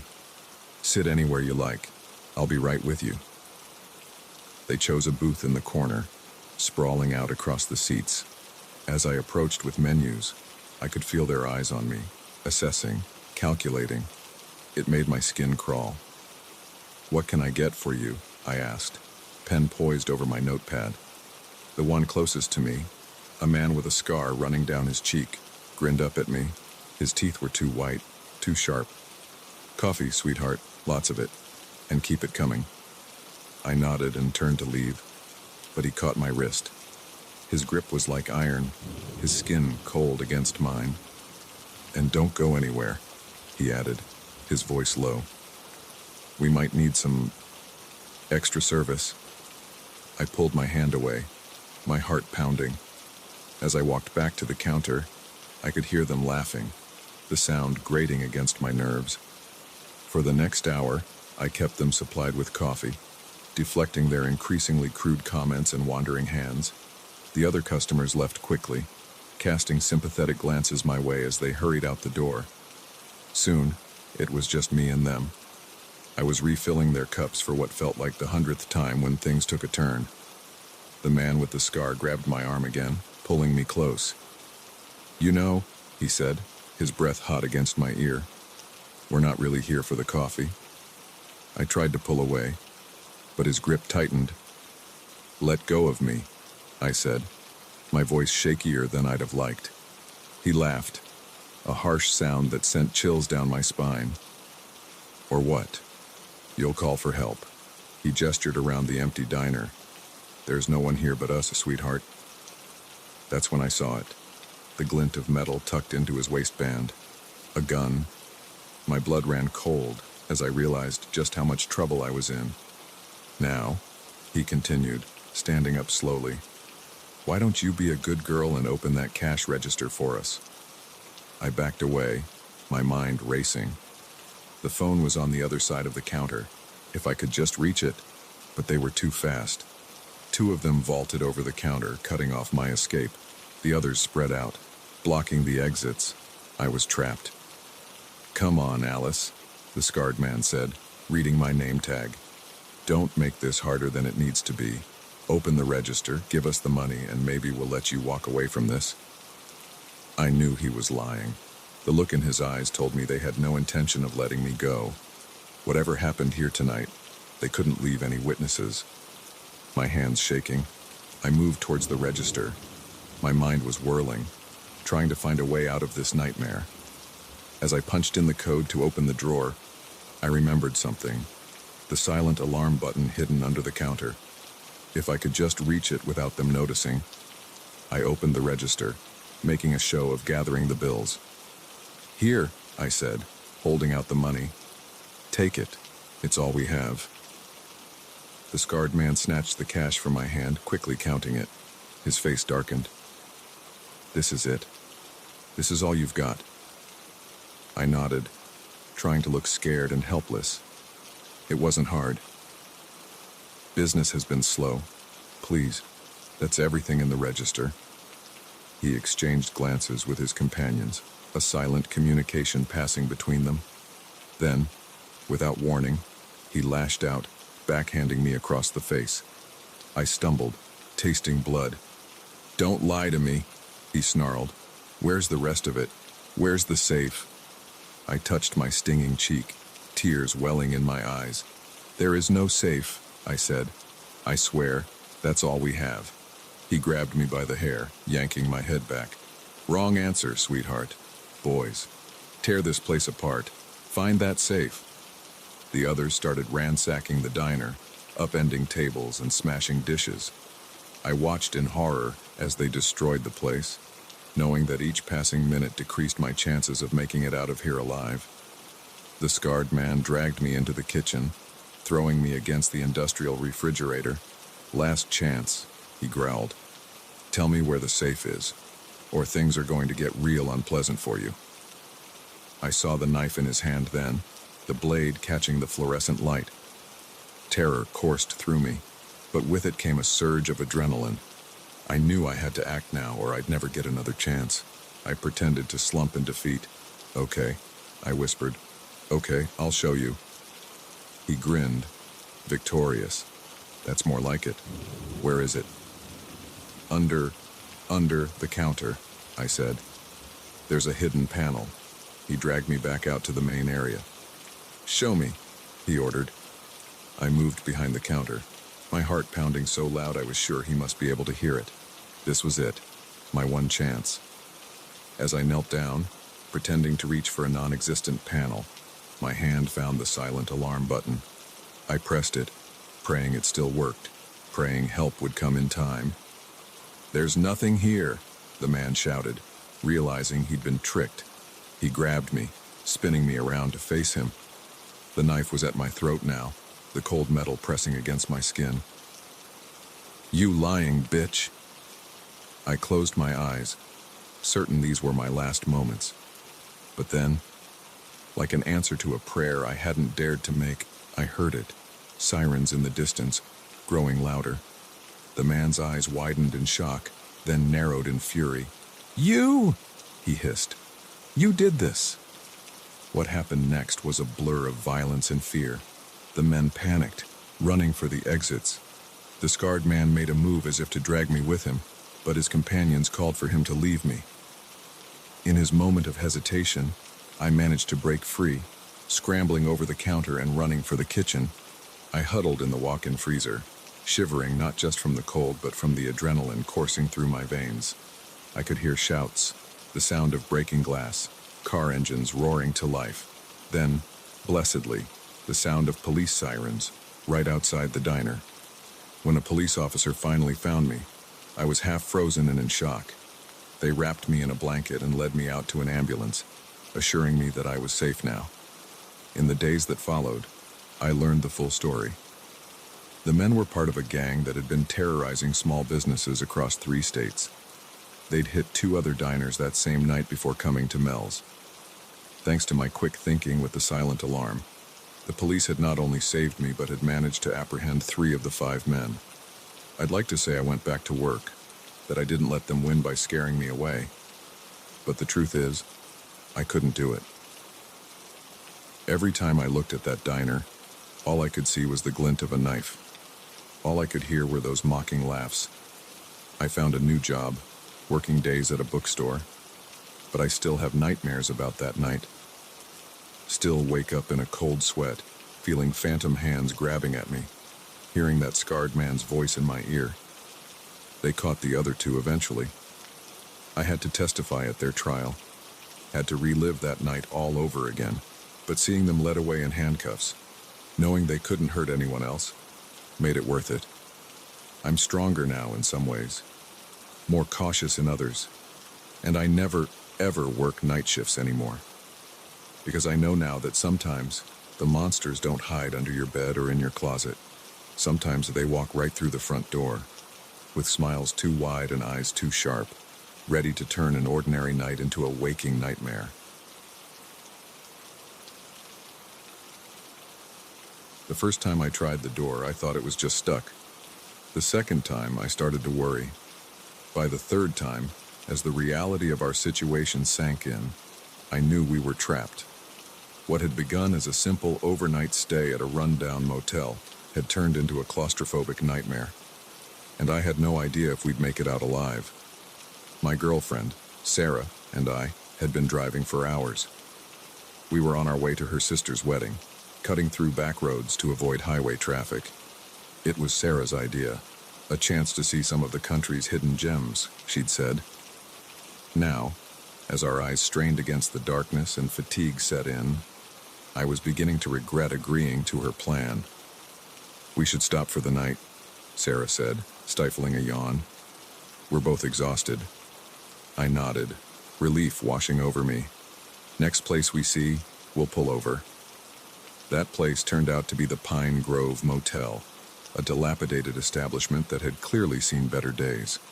The neon sign flickered weakly, half the letters burnt out. But it was late. We were tired, and neither of us fancied driving any further. The man at the front desk looked like he'd been there since the motel opened. His roomy eyes regarded us with disinterest as he handed over a key attached to a faded plastic fob. "Room 13, he croaked. "End of the row." I hesitated. 13, don't you have any other rooms available?"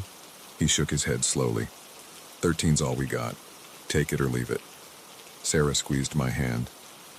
"It's fine, babe. We're not superstitious, remember? If only we'd been a little more superstitious. If only we'd listened to that nagging feeling and driven on to the next town.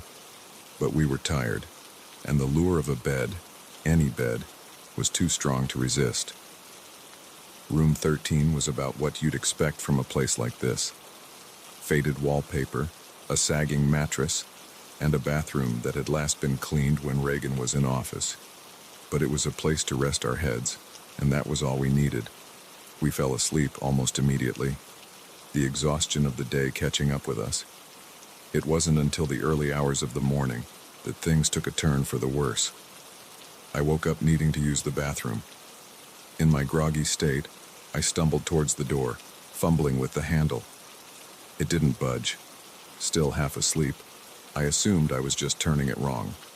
I tried again, putting more force into it. Nothing. That's when the first inkling of unease crept in. I blinked, forcing myself to wake up fully. I examined the door handle, tried it again. It was definitely locked, but not from our side. We were locked in. "Sarah," I called, trying to keep the panic out of my voice. "Sarah, wake up." She stirred, mumbling something incoherent. "What is it?" "The door," I said. "I can't open it. I think we're locked in." That got her attention. She sat up, suddenly alert. "What do you mean, locked in?" I stepped aside, letting her try the door herself. She rattled the handle, then threw her shoulder against the wood. It didn't so much as creak. "This isn't funny," she said, her voice rising. "Let us out." But there was no response from outside. No sound at all. In fact, the silence was oppressive, broken only by our increasingly panicked breathing. We tried the windows next, but they were sealed shut. The glass was too thick to break without making a lot of noise, and even if we did, we were on the second floor. The fall would likely injure us too badly to escape. As the reality of our situation sank in, I felt a cold sweat break out across my skin. We were trapped, with no way to call for help. Our phones had no signal. Of course they didn't, not out here in the middle of nowhere. "What do we do?" Sarah asked, her voice small and frightened. I took a deep breath, trying to think rationally. "We wait," I said. "Someone will come to clean the room eventually, or maybe check us out. When they do, we'll be ready." But as the hours ticked by, no one came. We shouted ourselves hoarse, pounded on the walls until our hands were bruised. Nothing. It was as if the entire motel had been abandoned, leaving us as the only souls for miles around. The worst part was not knowing why. Were we simply victims of a cruel prank, or was there something more sinister at play? My mind conjured up horrible scenarios: human trafficking, organ harvesting, some sick game where people paid to watch others slowly lose their minds in captivity. As day turned to night again, our situation grew dire. We had no food, and the tap water tasted metallic and wrong. Thirst drove us to drink it anyway, but it left us feeling nauseous and lightheaded. Sarah broke down first. "We're going to die here," she sobbed, curled up on the bed. "No one knows where we are. No one's coming for us." I held her, murmuring reassurances I didn't believe. The truth was, she was right. We'd told no one about our detour, about staying at this godforsaken motel. For all anyone knew, we were still on our way to the wedding. As the second night wore on, I began to hallucinate. Shadows moved at the corners of my vision, and I could swear I heard voices whispering just beyond the walls. Was it the lack of food? The strange water? Or was I simply losing my mind? It was during one of these hallucinatory episodes that I noticed something odd about the ancient TV in the corner. It wasn't plugged in, hadn't been since we arrived, but I could have sworn I saw a flicker of static across its screen. Curious, desperate for any change in our circumstances, I approached it. As I drew closer, the static grew stronger, resolving into a grainy image. What I saw made my blood run cold. It was us, Sarah and I, asleep on the bed. But the angle was wrong, as if the camera was positioned in a corner of the ceiling. With a growing sense of horror, I looked up.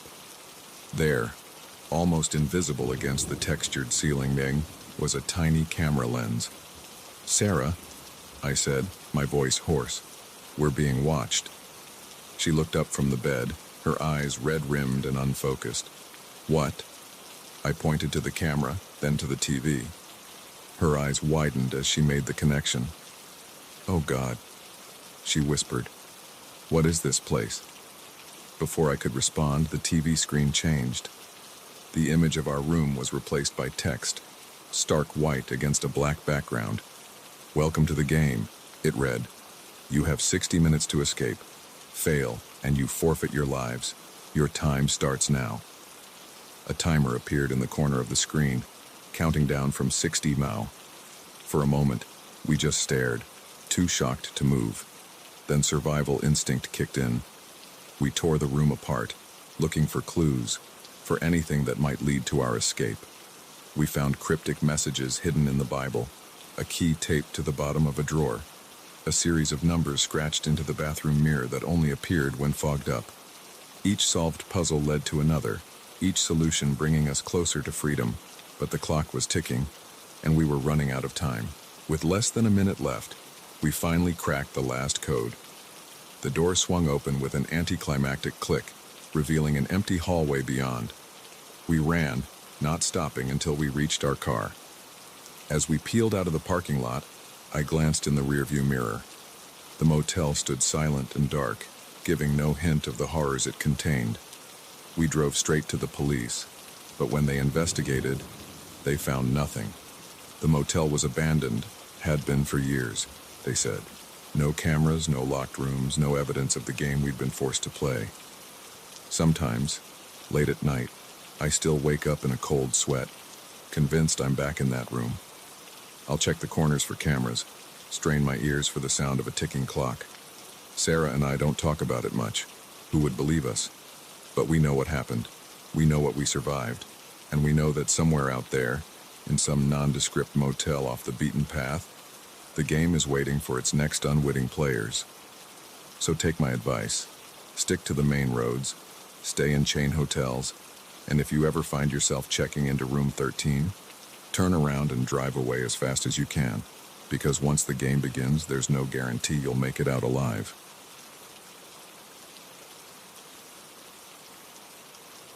The moment his hand closed around my wrist, I knew I'd made a terrible mistake. His smile, once friendly, now seemed predatory, and the pulsing lights of the festival faded into a sickening blur. As he led me away from the crowds, I realized with growing horror that my search for my friends had led me straight into a trap. It was supposed to be the best weekend of the summer. The Starlight Music Festival was legendary. 3 days of non-stop music, art, and celebration. My best friends and I had been planning this trip for months, saving every spare dollar and coordinating our outfits with an enthusiasm that bordered on obsession. The first day was everything we'd hoped for. We danced until our feet ached, sang along to our favorite bands until our voices grew hoarse, and reveled in the electric atmosphere that only a music festival can create. As night fell, the festival grounds transformed into a wonderland of neon lights and pulsating rhythms. It was during a set by our favorite DJ that it happened. One moment, I was dancing between Sarah and Mike, our arms linked as we swayed to the beat. The next, I turned around to find them gone, swallowed up by the surging crowd. At first, I wasn't worried. We'd gotten separated before and had always managed to find each other again. But as one song bled into another and there was still no sign of them, anxiety began to gnaw at my stomach. I pushed my way out of the crowd, scanning faces in the dim light. The festival grounds seemed to have grown impossibly large, a maze of stages, food vendors, and art installations. The press of bodies was overwhelming, the noise deafening. For the first time since we'd arrived, I felt small and very alone.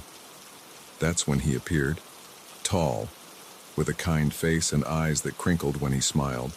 He seemed like a lifeline in the chaos. "You look lost," he said, raising his voice to be heard over the music.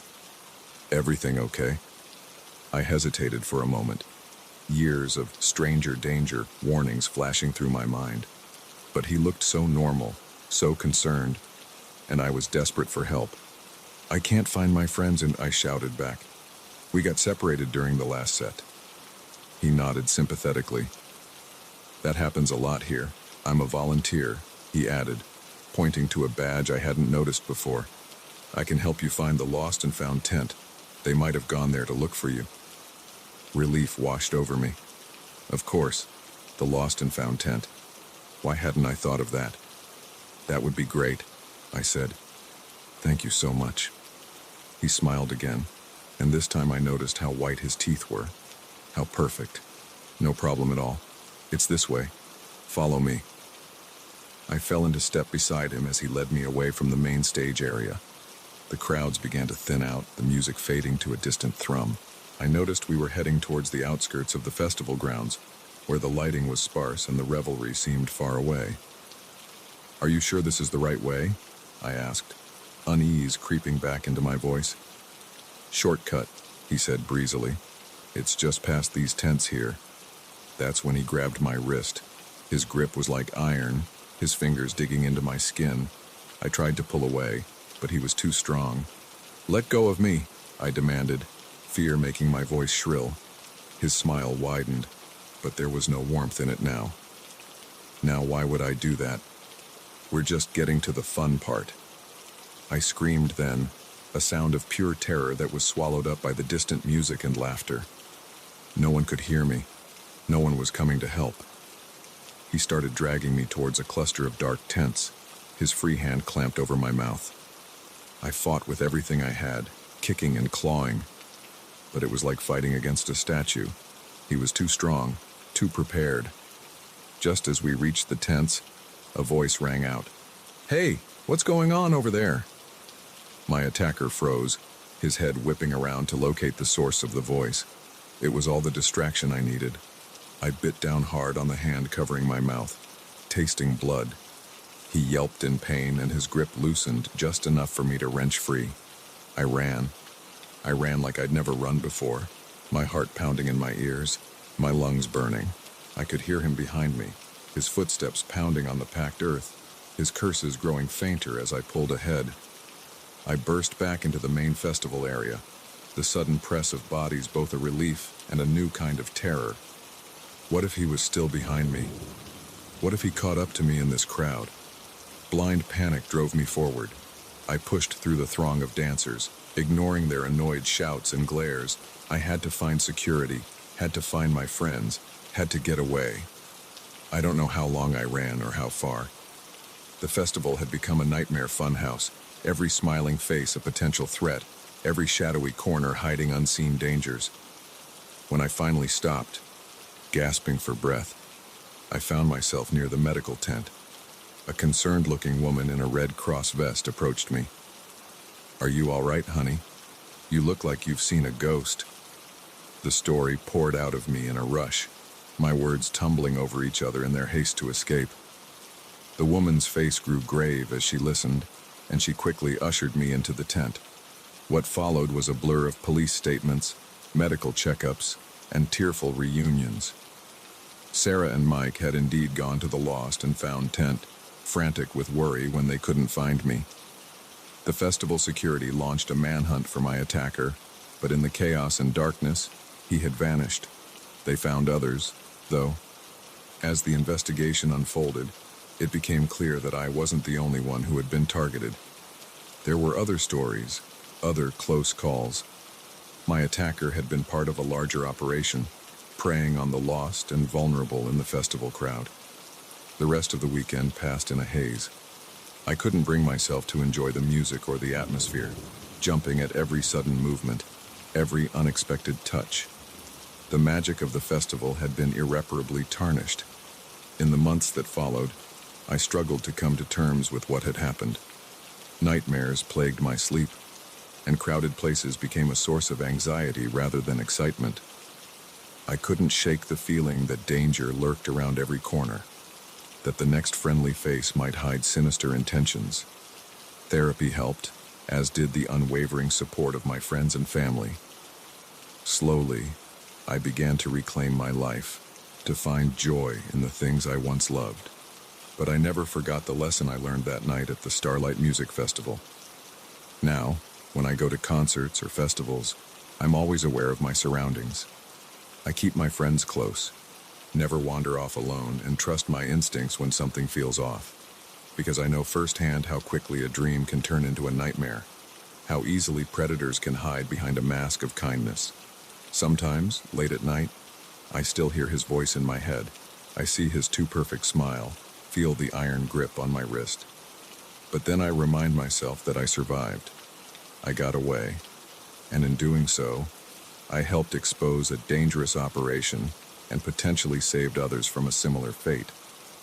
The Starlight Music Festival continues each year, but I've never gone back. The memories are too raw, too painful. But I hope that my story serves as a warning to others, to stay vigilant, to look out for one another, and to remember that even in the brightest of celebrations, darkness can lurk just out of sight. Because the truth is, the most dangerous predators aren't always hiding in the shadows. Sometimes, they're right there in plain sight, offering a helping hand and a friendly smile. And it's up to us to recognize the danger before it's too late. The first sign that something was terribly wrong was the eerie silence. The second was the half-eaten meals on the tables, as if the entire village had vanished mid-bite. By the time night fell and the shadows began to move, we realized our discovery of this abandoned hamlet was about to become a fight for survival. It was supposed to be a simple 3-day hike through the Appalachian wilderness. Just me and my 4 closest friends, Mike, Sarah, Alex, and Jess, getting away from the hustle of city life and reconnecting with nature. We'd done trips like this before, but nothing could have prepared us for what we stumbled upon on that fateful second day. The morning had started normally enough. We broke camp at dawn, the air crisp and fresh with the promise of adventure. As we hiked, we joked and shared stories, our laughter echoing through the dense forest. It wasn't until mid-afternoon that things took a turn. "Hey guys," Mike called out, squinting at his GPS. "I think we might be off course." We gathered around him, peering at the small screen. According to the map, we should have been in the middle of uncharted forest. Instead, a clearing loomed ahead, barely visible through the trees. "Maybe it's just not on the map," Sarah suggested. "Could be an old logging camp or something." Curiosity got the better of us, and we decided to investigate. As we emerged from the tree line, what we saw made us stop in our tracks. It wasn't a logging camp. It was a village. Nestled in the heart of the forest was a cluster of buildings that looked like they belonged to another century. Wooden cabins with thatched roofs lined dirt paths, and in the center stood what appeared to be a town square, complete with a well and a small chapel. "This is impossible," Alex breathed, voicing what we were all thinking. "How is this not on any map?" We approached cautiously, calling out greetings, but no one answered. The village was eerily silent, save for the rustle of leaves in the breeze. As we explored, the sense of wrongness grew. Everything looked lived in, as if the inhabitants had just stepped out moments ago. Laundry still hung on lines, swaying gently. Gardens were well tended, vegetables ripe on the vine, but there wasn't a soul in sight. "Guys," Jess called from one of the cabins, "you need to see this." We crowded into the small dwelling and saw what had caught her attention. The table was set for dinner, plates filled with now moldy food. Chairs were pushed back haphazardly, as if the diners had left in a hurry. "What the hell happened here?" I murmured, a chill running down my spine despite the warm afternoon sun. We split up to search the rest of the village, agreeing to meet back in the square in an hour. As I explored, I couldn't shake the feeling of being watched. Every time I turned around, I expected to see someone standing there. But the village remained deserted. In one cabin, I found a diary. The last entry was dated just a week ago. It spoke of strange noises in the night, of livestock going missing, of an overwhelming sense of dread. The final words sent a shiver through me. "They're coming. God help us all." When we regrouped, everyone had similar stories. Alex had found more half-eaten meals. Sarah discovered a schoolhouse with lessons still written on the blackboard. Mike had explored the chapel and found it set up for a service that never happened. "We need to leave," Jess said, her voice shaking slightly. "Something bad happened here, and I don't think we want to be around when night falls." But as we turned to go, we realized with growing horror that the sun was already setting. Somehow, hours had passed without us noticing. The forest beyond the village had grown dark and forbidding. "We can't go stumbling through the woods at night," Mike argued. "We'll break our necks." "So what? We stay here," Alex countered, gesturing at the empty village. "In this creepy ghost town." In the end, we didn't have much choice. We chose a cabin near the edge of the village, one with a clear view of the path back to the forest. We barricaded the door and windows as best we could, then settled in for an uneasy night. No one slept. We sat in a tight circle, flashlights at the ready, jumping at every creak and groan of the old building. As the hours crawled by, the silence of the village grew oppressive. It was just past midnight when we heard it, a sound so faint at first that I thought I was imagining it. But then it came again, a soft shuffling, like something being dragged across the ground.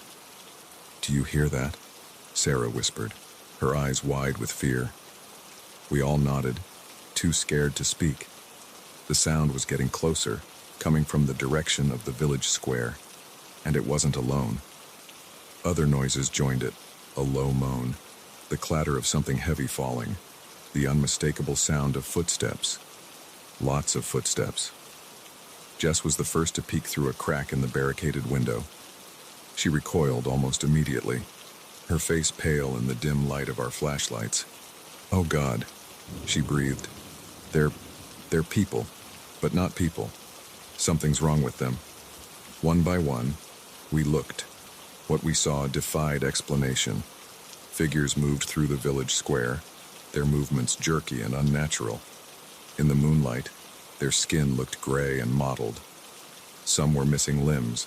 Others had gaping wounds that should have been fatal. But they moved with purpose, searching. "Zombies," Alex whispered incredulously. "Are we seriously dealing with zombies right now?" But we all knew that wasn't quite right. These weren't the mindless, shambling corpses of movies. These things moved with an unsettling coordination, as if guided by some unseen intelligence. As we watched, frozen in horror, one of the creatures paused. It turned slowly, its head swiveling until it was facing directly at our cabin. A sound emerged from its throat, not quite a growl, not quite a word, but it was a call. And the others answered.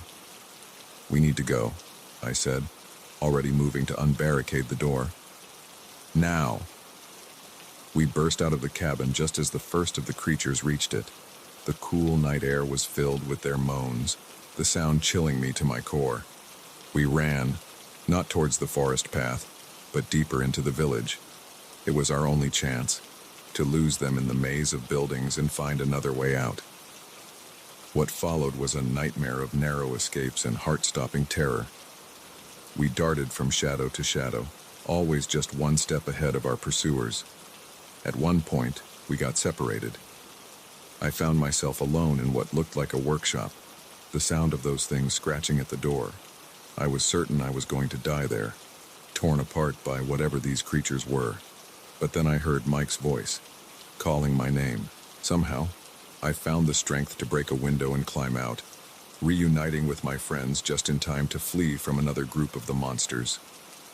As dawn broke, we finally found our way back to the forest path.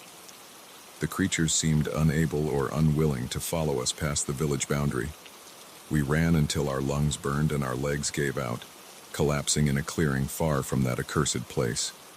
We made it back to civilization, but our story was met with disbelief. When authorities finally investigated, they found no trace of the village. It was as if it had never existed. But in my nightmares, I still hear those moans, still see those grasping hands reaching for me. We never went hiking again after that. How could we, knowing what might be lurking in the untamed wilderness? Sometimes, late at night, I find myself wondering about that village. Where did it come from? What happened to its people? And most chillingly, is it still out there, waiting for more unsuspecting travelers to stumble upon its cursed grounds? I don't have answers, but I know one thing for certain. Some places are meant to remain undiscovered, and some mysteries are better left unsolved, because in the depths of the forest, in the shadows of forgotten places, there are horrors beyond imagination. And once you've seen them, you can never unsee them. You can only hope to survive.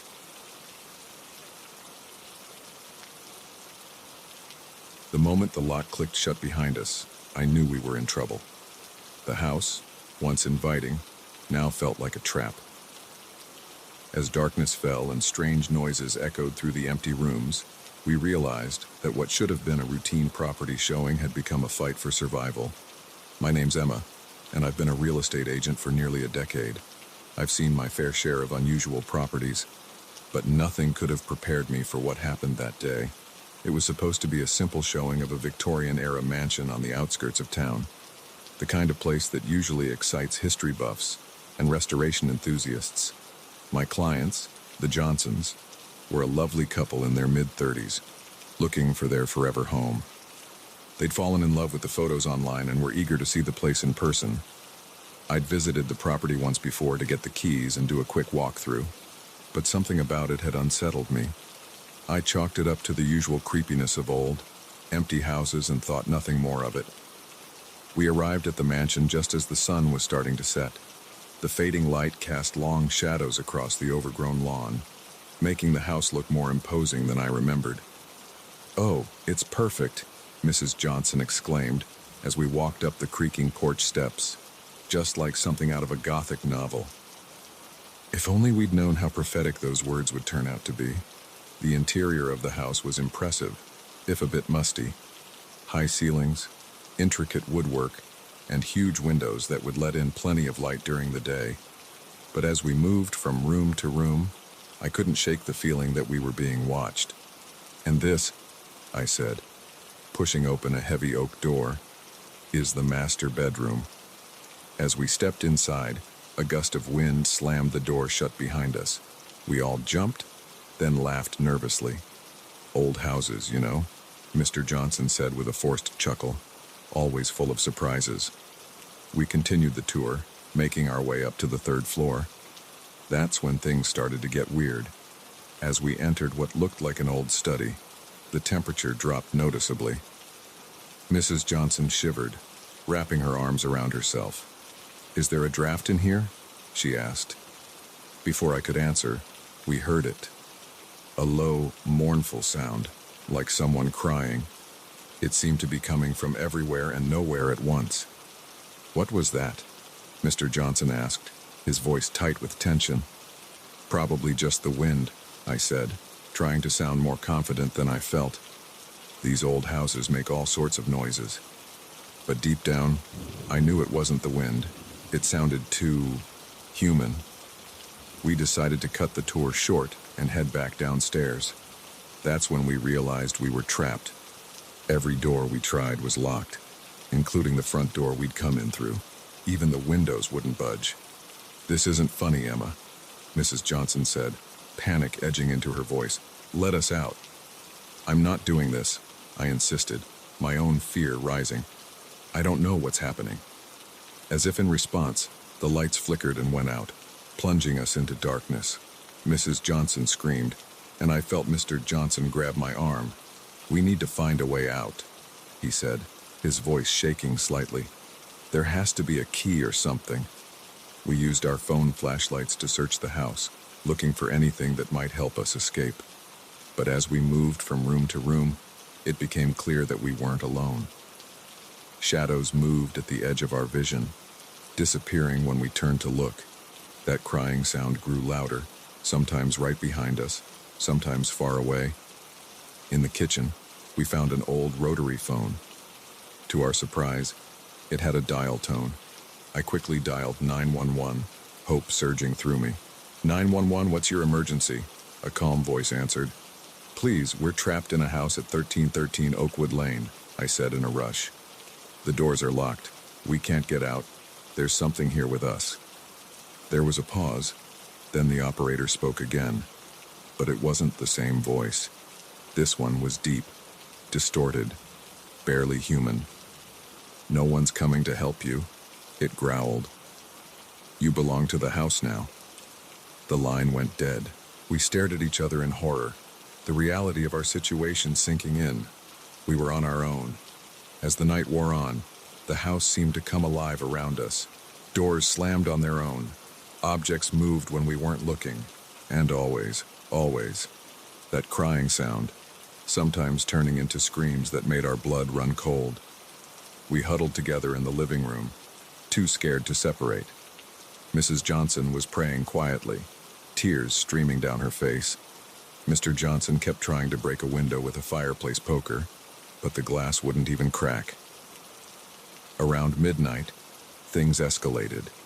A chair flew across the room, narrowly missing Mr. Johnson's head. Books launched themselves off shelves, and then we saw it, a figure, translucent and glowing faintly, hovering at the top of the stairs. It was a woman, dressed in old-fashioned clothes. Her face was twisted in a mask of sorrow and rage. When she spoke, it was the same distorted voice we'd heard on the phone. "You shouldn't have come here," she said. "No one ever leaves." She floated down the stairs, other ghostly figures emerging from the walls to join her. They surrounded us, their cold presence making it hard to breathe. In that moment, I remembered something I'd read in the property history but had dismissed as local legend. The house had once belonged to a wealthy family in the 1800s. The daughter had fallen in love with a man her parents didn't approve of. They'd locked her in the attic until she agreed to marry someone else. Instead, she'd taken her own life. "I'm sorry," I said, addressing the ghost directly. "What happened to you was terrible, but we're not the ones who hurt you. Please, let us go." The ghost paused, her form flickering. For a moment, I thought I saw a flicker of humanity in her eyes. "It's too late," she whispered. "We're all trapped here, forever." But something had changed. The other ghosts were retreating, fading into the walls. The main ghost, the daughter, I realized, remained. "There is a way," she said, her voice sounding more human now. "In the attic, my room, find what was taken from me." With that, she vanished. The oppressive atmosphere lifted slightly, and we heard a click. The attic door had unlocked. We raced up the stairs, hope giving us new energy. The attic was dusty and cluttered, filled with old furniture and boxes. In the corner was a small room, more of a cell, really, and there, on a decaying vanity, we saw it, a locket, tarnished with age. As soon as Mrs. Johnson picked it up, the house shuddered. We heard a sound like 1,000 voices sighing in relief. The front door swung open, and the first light of dawn spilled into the hallway. We didn't hesitate. We ran out of that house as fast as our legs could carry us, not stopping until we reached my car. As we drove away, I glanced in the rearview mirror. For a moment, I thought I saw the ghost girl standing on the porch, smiling. Then she was gone, and the house was just a house again. We never spoke publicly about what happened that night. Who would believe us? The police report simply stated that we'd been accidentally locked in, due to a faulty mechanism. The house was eventually torn down, the land turned into a park, but sometimes, late at night, I still hear that crying sound in my dreams. And I wonder about the ghost girl and all the others trapped in that house. Did we really free them? Or are they still there, waiting for the next unsuspecting visitors to walk through the door? I don't show old houses anymore. The risk is too great, because now I know that some properties come with a history that can't be seen in photos or disclosed in paperwork. Some houses are more than just buildings. They're prisons for lost souls, waiting for a chance to escape or to pull others in to share their eternal torment. So if you're ever house hunting and you come across a place that seems too good to be true, a beautiful old mansion with a surprisingly low price tag, think twice before you step inside, because you never know what might be waiting for you. And once those doors lock behind you, there's no guarantee you'll ever come out again.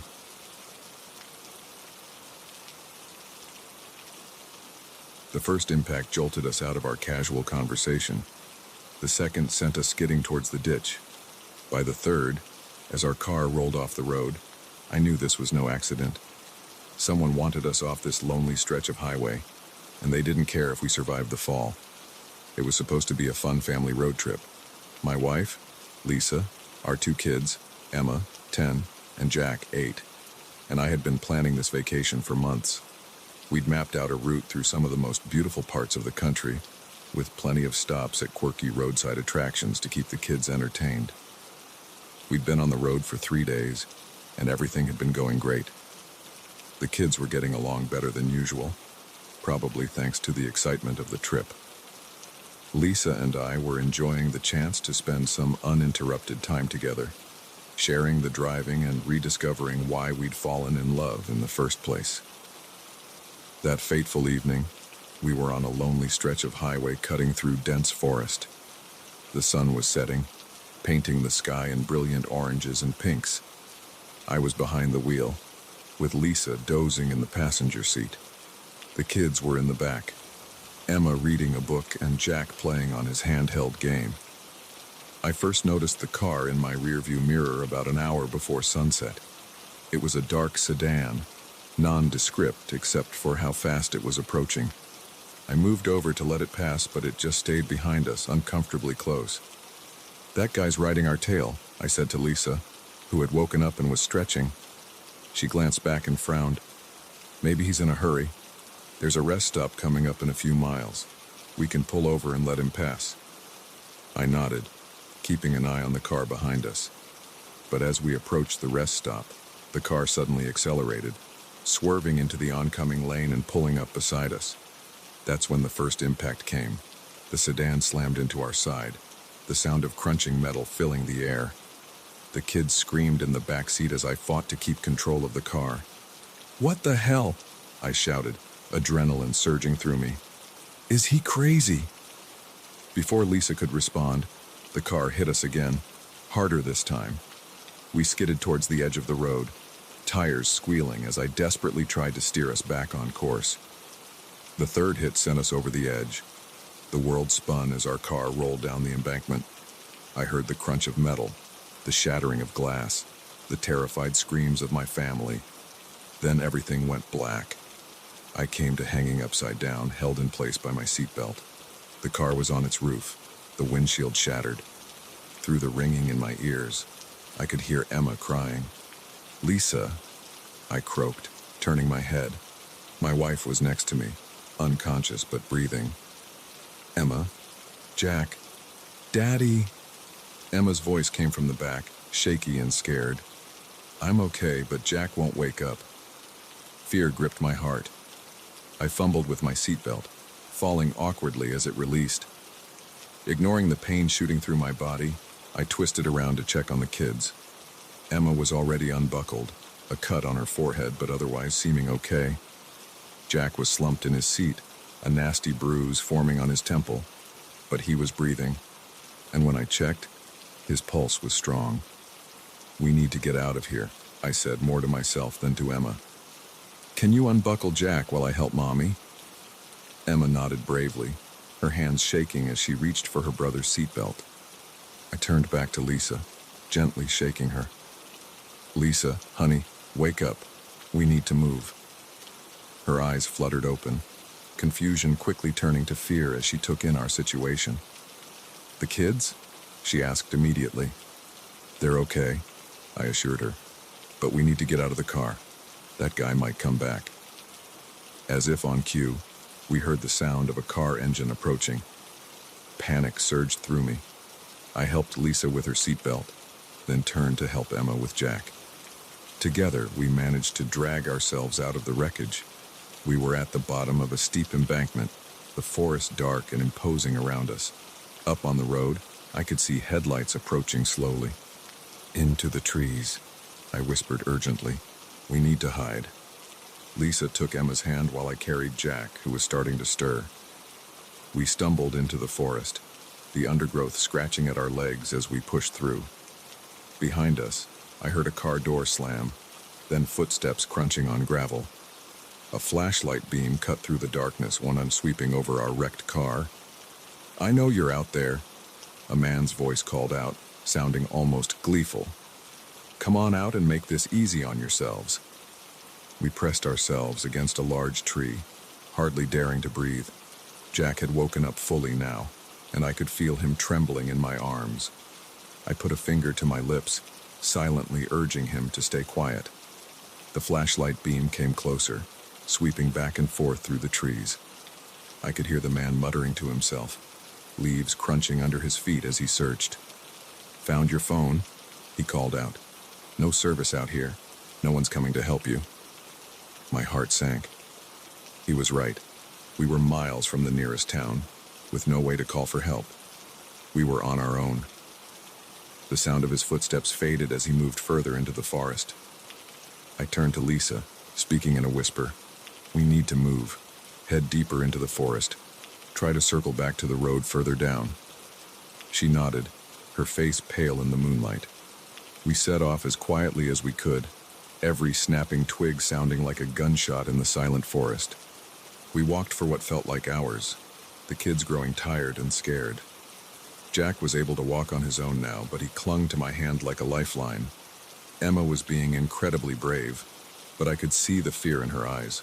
Just when I thought we might have lost our pursuer, we heard it, the rev of an engine, closer than it should have been.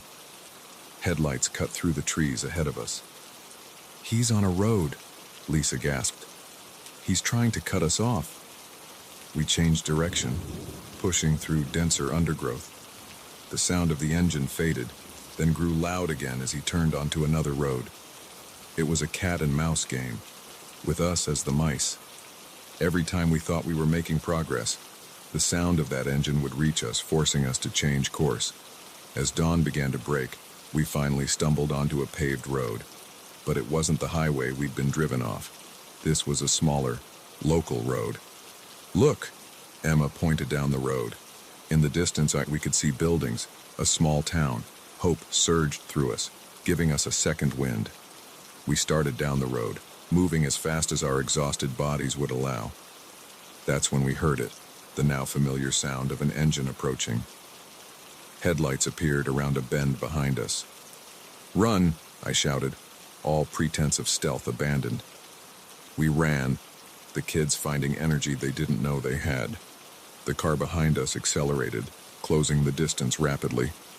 Just as I thought it was over, that we'd come so far only to be caught at the last moment, another set of headlights appeared ahead of us. A police cruiser rounded the corner, its lights flashing as it sped towards us. The car behind us screeched to a halt, then reversed quickly, disappearing back the way it had come. The police car pulled up beside us, the officer inside looking at us with concern.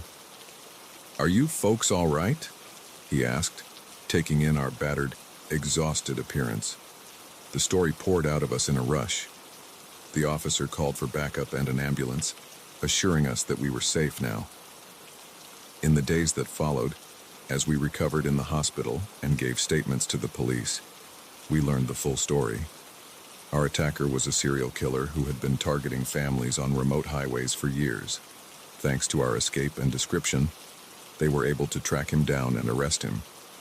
We never did finish that road trip. But we did gain a new appreciation for life, for family, and for the strength we all had inside us. Now, when we travel, we stick to busier roads and well-populated areas. And we always keep an eye on the rearview mirror, watching for cars that get too close. Because we learned the hard way that sometimes the most dangerous predators aren't the ones hiding in the forest. Sometimes they're right there on the road with you, just waiting for the right moment to strike.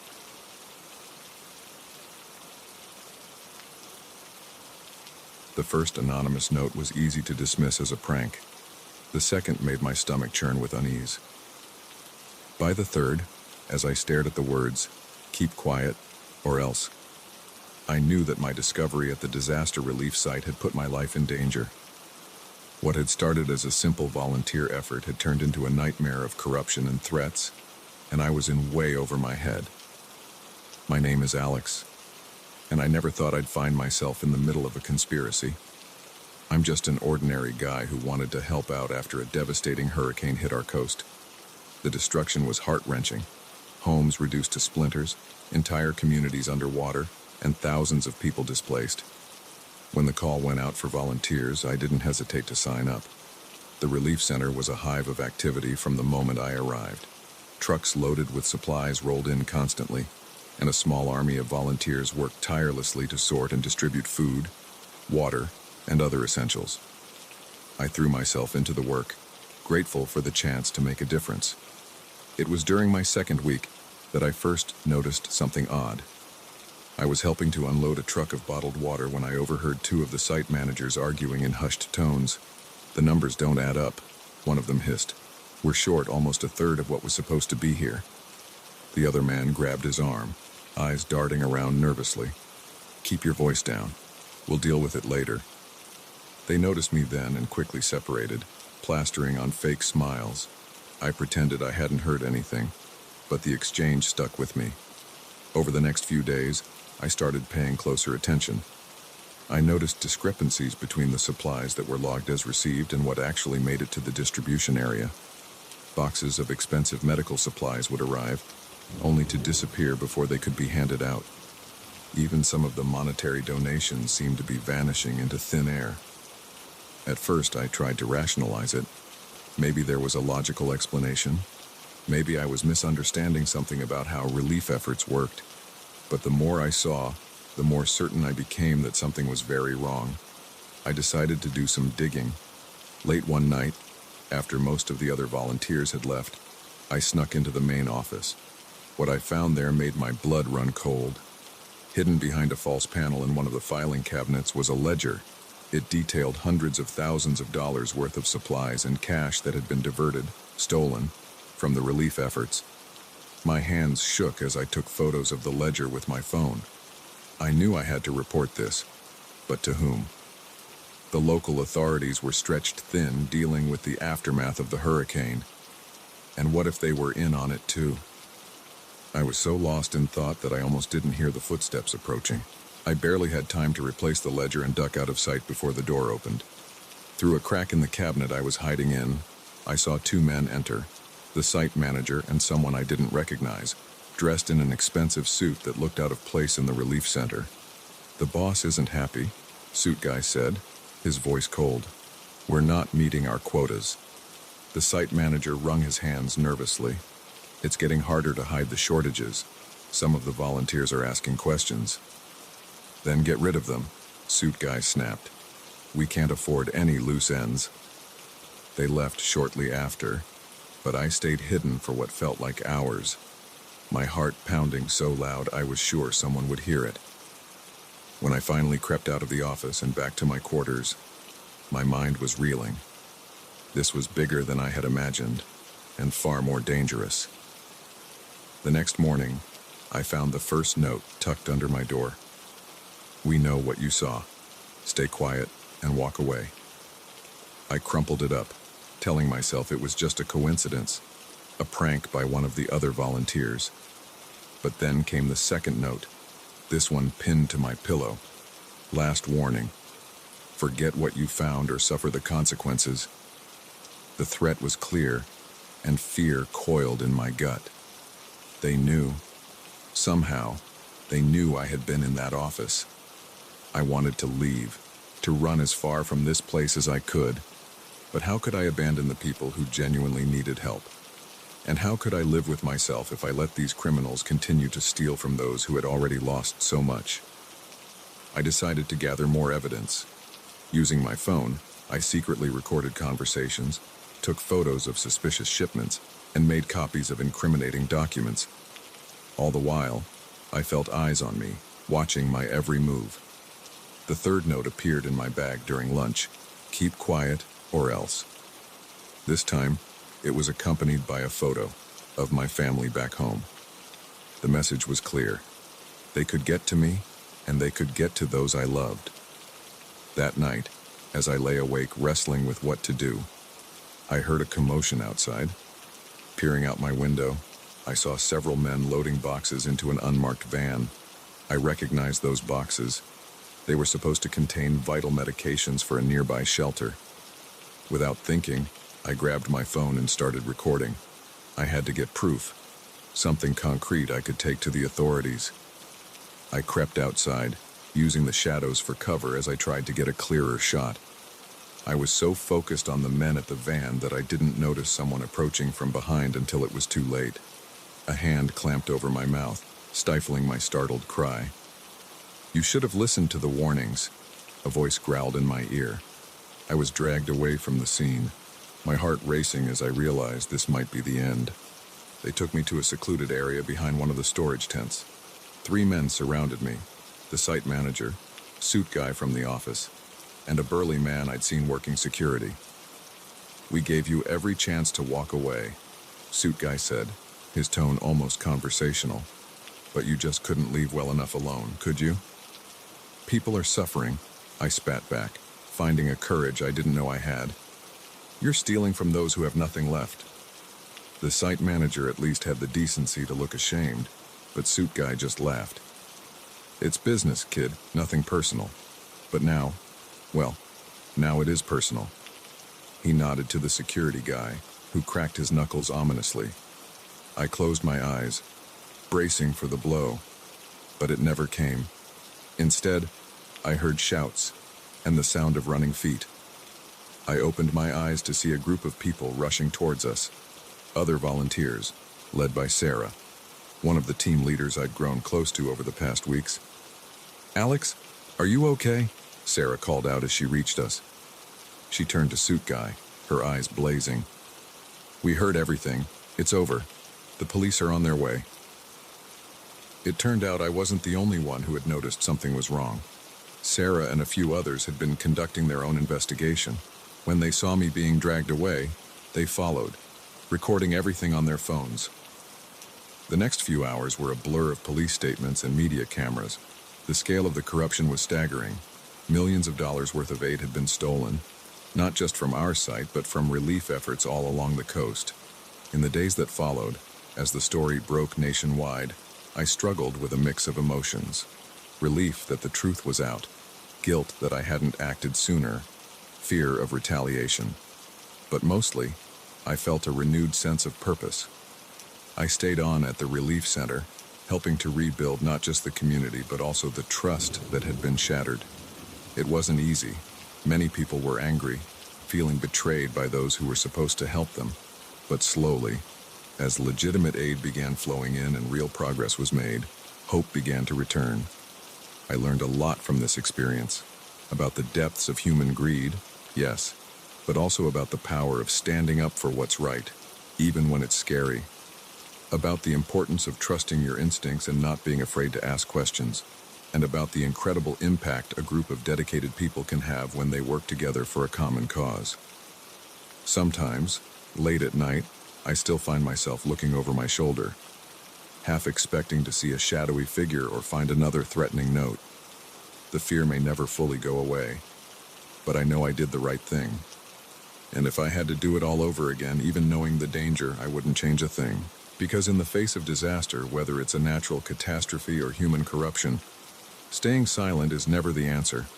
It's up to each of us to speak up, to fight for what's right, and to help those in need. That's the real essence of disaster relief. and it's a lesson I'll carry with me for the rest of my life. The first twig snap could have been a deer. The second might have been the wind. But when I heard the third, followed by heavy breathing just outside our cabin window, I knew with chilling certainty that our weekend getaway had become a fight for survival. It was supposed to be a fun, relaxing trip. My best friend Jake had found an amazing deal on a remote cabin rental, nestled deep in the mountains. Just what we need, he'd said. A break from the city. No cell phones, no internet, just nature and good company. Our group of 5, Jake, his girlfriend Sarah, our friends Mike and Lisa, and myself, had jumped at the chance. The drive up was beautiful, winding mountain roads framed by towering pines and breathtaking vistas. We arrived just as the sun was setting, casting long shadows across the small clearing where the cabin stood. It was rustic but charming, with a wide porch and large windows that promised amazing views come morning. We spent that first evening settling in, unpacking our supplies and exploring the cabin. There were 3 bedrooms, a cozy living room with a stone fireplace, and a kitchen stocked with all the basics. After a simple dinner of pasta and wine, we gathered around the fire pit outside, roasting marshmallows and sharing stories under a canopy of stars. It wasn't until we were heading to bed that I first felt a twinge of unease. As I was closing the curtains in my room, I could have sworn I saw movement at the edge of the clearing. A shadow, darker than the surrounding night, that seemed to shift and disappear as soon as I focused on it. I shook it off as imagination, fueled by one too many ghost stories around the fire. The next day dawned bright and clear. We spent it hiking the nearby trails, marveling at waterfalls and hidden meadows bursting with wildflowers. By the time we returned to the cabin, we were pleasantly exhausted and looking forward to another quiet evening. That's when things started to feel off. Small things at first. A chair on the porch that wasn't where we'd left it. A window we were sure we'd closed found wide open.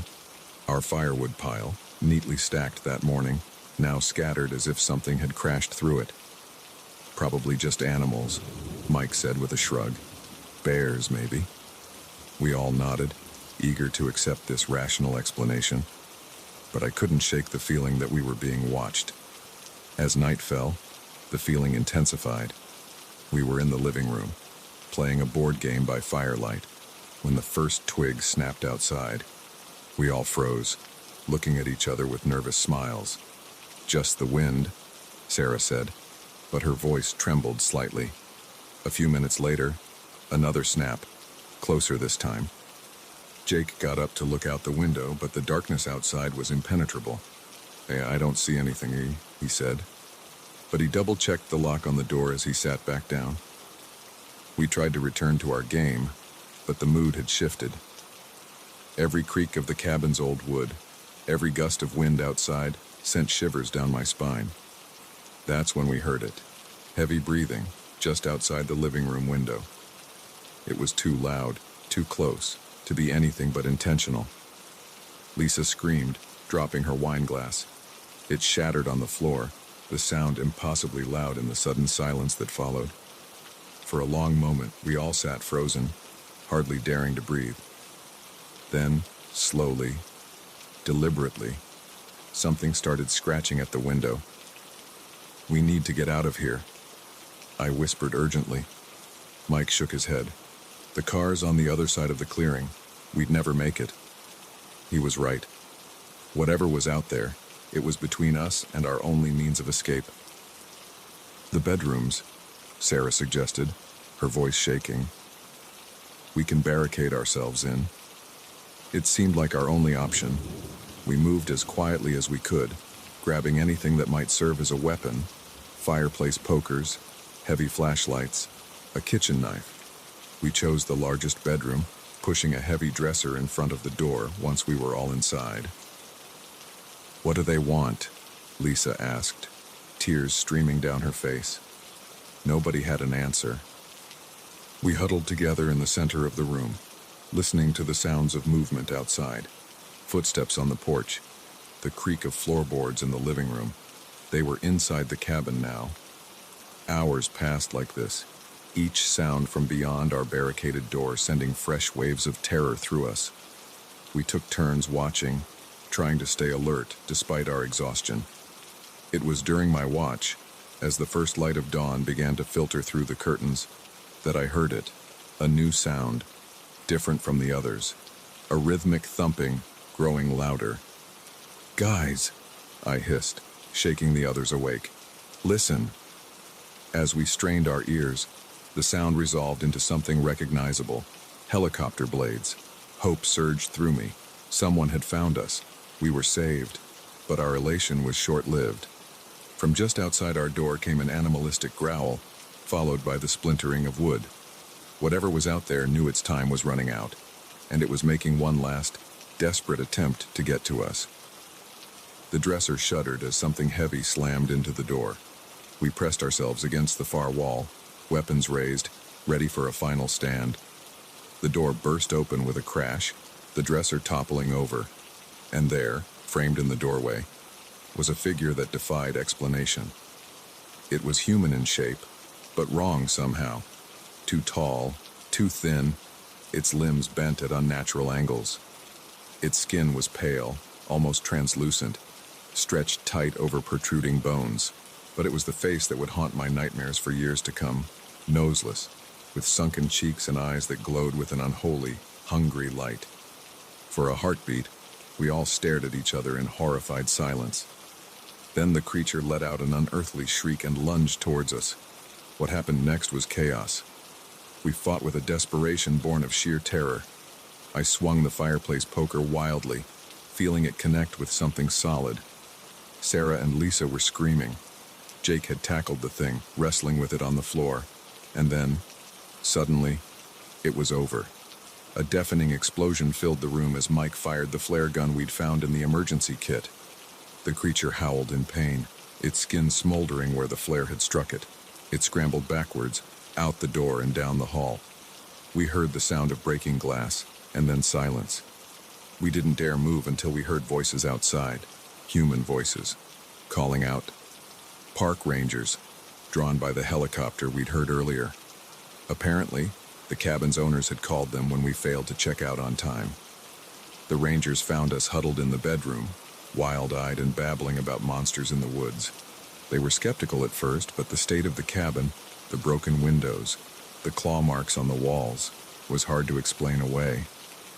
A search of the surrounding forest turned up nothing, save for some strange tracks leading deep into the mountains.